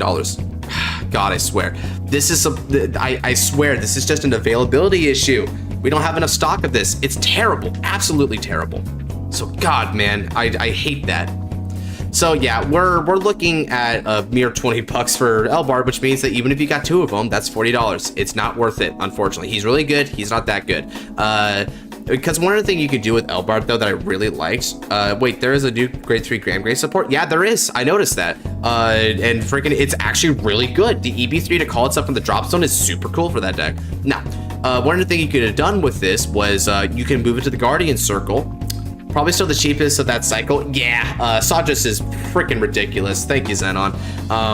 Bustling Bleachers can move Elbard to the Guardian Circle, and as you guys will recall, Elbard being one of these Grade 3 Festival collections has a 10k shield if they hit a trigger, so it was another shielder for you as well. I pray for the day it gives us a set that's solely focused on reprints. I know, man. I mean, they had Triple Drive Booster. Triple Drive Booster set was a start, but man, we need more. A lot more. All right, and finally, we're gonna be running Elder Breath because, again, we kept things pretty cheap here for the most part, so we can splurge for the Elder Breath because Elder Breath is 100% your win condition with Impaldio. If you check Elder Breath, you probably win the game. This deck is just too ridiculous not to have that work out. So yeah, we just want to run that. Any questions about this deck here? It's pretty straightforward, right? You just have your basic beatdown trifecta. Roping Pro gives you more power and resources. This gives you the defensive element, more resources, countercharge, alternative, and then this is just a searcher for Vinster in case you need to see the other for Vinster. Yeah, right. Thank you, Xenon. That's the other thing about Elbard. Elbard also works with this Fluctuate Buster Barrage. So if you had Elbard, your ideal 2 calls would be Nebula Invoke and Elbard. That in combination with the 10k from Buster Barrage meant that you were shielding for 40,000 off of that. That's pretty effing good. I need to rethink my deck then. Let's go. But it's not that much different because even if you had, like, say, a Soul Blasted Grade 2 from your ride line, yeah, it is a promo, but I mean, you can get rid of it if you want, but again, it's just one of those like splurge elements that we wanted to go for. So anyway, okay, let me just, you know what, let's not search it. So now let's go ahead and move on over to the final deck. The final deck, Le Chifiel. So Le Chifiel, thankfully, is not hard at all to talk about. Le Chifiel herself is very cheap. One of the, not like hyper cheap, of course, it's like she's cents or whatever, but you know, she's still fairly cheap. Like this one itself is cents, but then from there you just go on. Le Chifiel is probably going to be one of the cheapest despite being a lyrical deck, simply because this deck is not all that powerful, right, in the meta right now. People really underestimate it like with Chris Rain, but to an even greater extent than Chris Rain. Now, you've got Cephalina over here. Cephalina is going to be pretty much cents. Wait, hold on a second. Cephalina, what are you spelling? What are you spelling? Let me go right over here. There we go. C-E... Oh, yeah, it's just Cephalina. Okay. So, Cephalina, really small, cents. Then you've also got the new the new triple rare, which is Nalinia. Now, Nalinia, so good for this deck. So Nalinia really emphasized use of your soul for toolboxing and for power, and it's not even $1. So that's not even $1. And then you got C Varios Valios, which let me just go ahead and type it in right here. Right, most decks can get over, like, her divine skill. Well, it's pretty powerful. At the end of the day, it's just like the MOB is not that bad. People can just beat over it. So see, Varios is not $1, so boom. And then you've got Abelina. Abelina is absolutely your most powerful unit, right? Like, Abelina is going to get you there 100%. Let me see. Abelina, what is the name on Abelina here? The spelling, rather. We can just go ahead back over to set 4, where Abelina was first revealed. Now, if he wants to know Elderbreath's location, on top of his deck is its location. Albelina, that's what it was, had an L before it, okay. So, Albelina here, right? When you put that in, what do you think it's gonna be? So, that's not this, sorry. I was about to freak out. It's like, no way it's $5. Yeah, it's cents. It's epic cents again. So, this deck, really cheap. It's even cheaper than Alcalibra. However, I'm still gonna nominate Alcalibra as the best bang for your buck because it's not as powerful as Alcalibra, this deck. This deck has some weaknesses to it, right? Its power is very much reliant on specifically Albelina to be there. And after you do the burst turn with your restand, that's it. Even the lingering MOB effect is not all that good. Emily's basically Rock Argor for Le Chifiel. Yeah, it's an even better, it's a potentially better Rock Argor in some instances because of the power, but because it like has continuous 15k base. But I honestly think Rock Argor is better because it could be a 5 attack turn if you CB2, pretty good. You have Sia. Sia's not really worth anything. Balachio's your main countercharger, is not worth anything. Shonkel's not worth anything. These are all cents, dude. These are all freaking cents. You can run whatever OT you want. You can run the light OT if you want. You can run anything, just about. But I opted for this OT here because it lets you double dip on the restand value of your Abelina if you check it. So she's going to be a 35 swinger twice if you have OT online, right? That's pretty darn good without any trigger effects too. So I like that. Now, your sideboard here does include some interesting options, right? Radiance Caliburn, if you want to go for more draw power, you can. You can also fill up your soul. You can try to compound this with Call and Response. Now, Call and Response has you rest a rear guard in order to look at the top 3 and call a card and bot deck the others. The reason why Call and Response is good in this deck particularly is because you can rest something right behind Le Chifiel. Le Chifiel cannot be boosted when it does its Energy Blast 3 effect, right? So, whatever is behind Le Chifiel, you rest it, call a card off the top 3, eat it for Le Chifiel, and bear in mind, because you're eating most of your board for Lishafield's skill, you're going to have empty board in case you use call and response again next turn. This would run part and parcel with Strega. Now, this is so inexpensive that you could honestly opt for Strega if you want, even though this is a really dumb expensive card, right? But again, you would only be able to afford like a copy or two before you're like hitting your limit, so don't do it, guys. Look at how expensive that is. That's $38. That's $38, dude. So I was like, F it, man. Why run 2 copies of this to make this artificially $100 when we could just run none of this in the order and no order engine and make this like the cheapest deck? So Lishafiel is the cheapest deck out of all of these, as long as you're running none of the generics. If you're not running the generics, this is easily the cheapest deck out of all of them, 100%. So if you just want, maybe not necessarily the most bang for your buck like Alcalibra is, but you want the absolute cheapest deck you can find on the market out of these Divine Skill Bearers, it's Lishafiel. So I would nominate her for that role. One thing to know about Rideline, I play Acestes Nanami. Don't worry about Nanami being expensive. It's actually just cents too. Like here, let me get you Nanami. This card, 10 cents. Don't worry, it's a trial deck card, right? So it's really easy money. So boom. Again, everything is cents. Everything ever in this is just like pennies, bro. It's all pennies. Does anyone have a good order suggestion for Graham Grace? You could play Warrior's Rest, EV2. It gives 2 of your units the skill to get 10,000 power and they're boosted, and then you draw a card. That's a pretty good one. We're gonna pounce your numbers even more. All right. So, that's Lishafiel right there. I'm gonna assume no questions on this. I mean, this one's pretty straightforward. This one's the cheapest deck ever. Like here, let's just even say that we rounded up all these to $50, right? Let's say we rounded all of them up to that, because that's kind of what they all round out to cumulatively.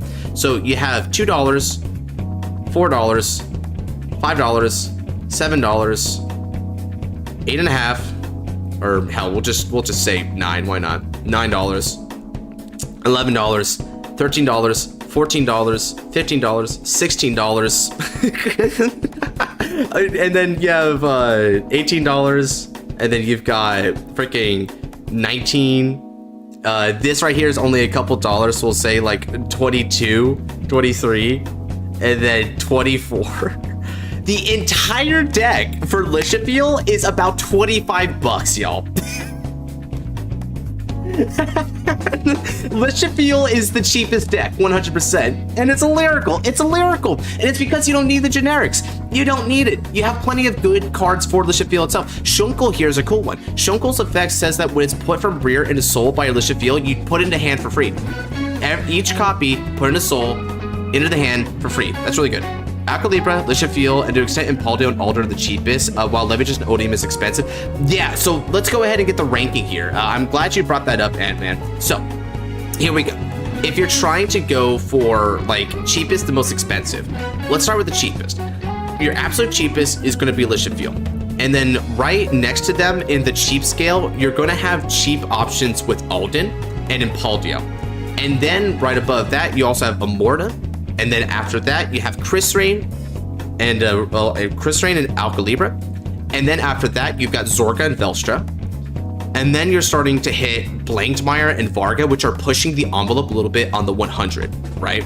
And then you get the really dummy expensive decks, Reziel, Odium, and Levidress. So these 3 are the big 3 most expensive decks. There's also the 3 most competitive decks, right? So yeah, these are the big 3. Right below them is Varga and Blankmeyer. Below them, you've got Zorga, Velstra. Below them, you've got Chris Rain, Alcalibra. And then you've got Alden, Amorta, and Impaldio, Lishafiel. That's what I would say, relatively speaking, right? It's somewhat interchangeable depending on what the market says at the moment that you buy them and, you know, the availability of it. But that's generally what you're going to be going for.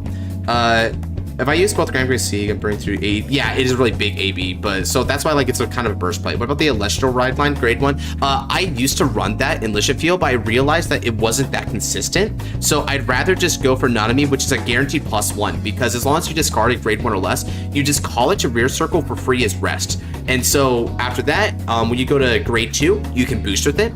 And then when you go to grade 3, you eat it for Lishafiel. Easy. I already got a full build Varga list. I just need Rakshasa and Storm Slasher. Yeah, that shouldn't be too bad. So when you look at Rakshasa, let's go here. When you go to Rakshasa, whoa, I picked the Rakshasa. LOL.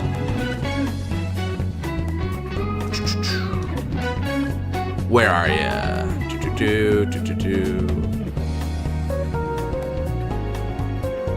Wait, hold on a second. Why did it get to that, Chris?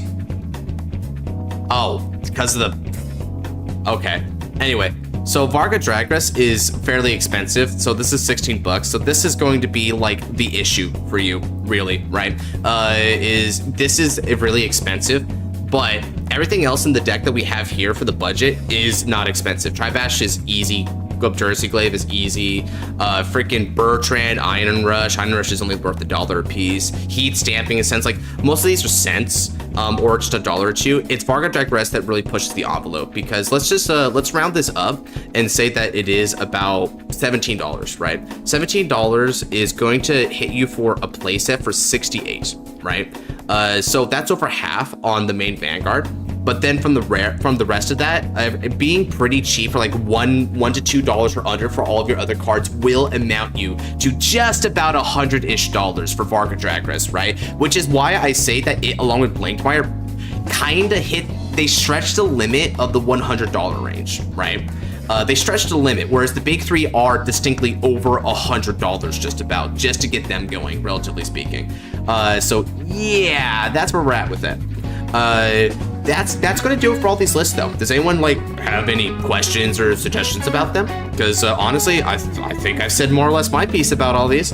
Again, while I'm waiting for that, right? If any of y'all want any of these lists, whether in text or visual form, right? Of course, you can look back for visual form here, but you can also ask me. I have in the description of this video, I have a link to my Discord, so you can go ahead and hop on the Discord if you haven't already, and under deck brewing, just ping me for a list, right? And you'll be able to see the list there, and I'll be able to just provide that for you whenever I can, and boom. So again, I hope that when the holidays are here, y'all, it's really expensive time, right? You know, 'tis the season to be jolly, but it's also 'tis the season to be potentially frugal. So if y'all want to go and buy any of these decks, these would probably be the best bang for your buck versions of these decks that I could manage, for 150 for the big ones and 100 for the rest of them. Yeah, so that's all I gotta say for this stream here. Let me go ahead and check real quick, because I know there's supposed to be a Twitch stream going on with Noir right now, and they probably want me here.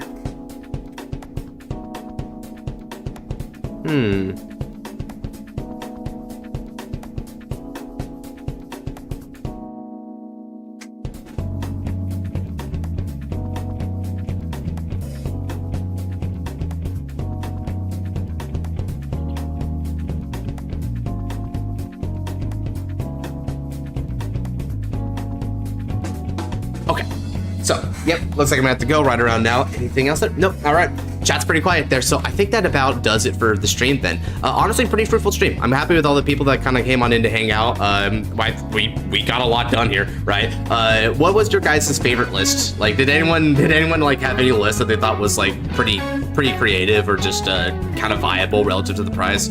I'm fairly, when it comes to the creativity aspect, I'm pretty freaking proud of freaking Varga here. I just really like the Heat Stamping Iron Rush thing, because you make an entirely different version of this deck with a really good grade 2 game, like a better grade 2 game than what Varga already had going for it. So I thought that was pretty nice to be able to get a bit clever with it.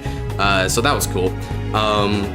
Yeah, that said, I think that's going to do it for this stream, y'all. So thank you for Alcalibra and Zorga. It was it for me. Ah, yeah, Zorga too. Yeah, Zorga had a lot of like these toolbox aspects going for it, right? Zorga is kind of interesting because you can play all sorts of orders, and it's interesting. Thank you. Good night, everyone. And Alden with the F for tires measure. Yes, let's go, Corvida. Talking about Baldwin, bro. Destined one of aggression, homie. I like the Impaldio list. This helps a lot. Thank you. I'm glad to hear it. I hope the Mega Grago here was really informative, because a lot of people want to do Bulba Mine, right? But we don't have to do Bulba Mine. This on hit should do it. Again, my suggestion for that one, Yugi, is call it behind your Nebula Invoke, and you'll find that that's going to be the one that they're going to let you hit with the most, because they don't want to take they don't want to take the attacks with the drive checks and crit pressure. They don't want to take those. So you'll want to put on the one that's most likely to connect, right? So that'd be my suggestion with that one. So good, yeah, good stuff there. Anyway, if you guys did like this stream, then be sure to subscribe and turn on the notification bell for next time I do one of these streams. Of course, I usually streams card fights where I actually fight you guys in the community there, one-on-one using Untap as the medium, right? We do that usually on the weekends there, most particularly Saturdays, and also we do stream other things occasionally, like the Destined Showdown tournament and also these budget deck profiles. So yeah, it's a lot of good times there. If you're looking for other Vanguard content, then do be sure to like, comment, subscribe for that as well. And with all that said, take care, God bless, have a good night, y'all, and happy holidays.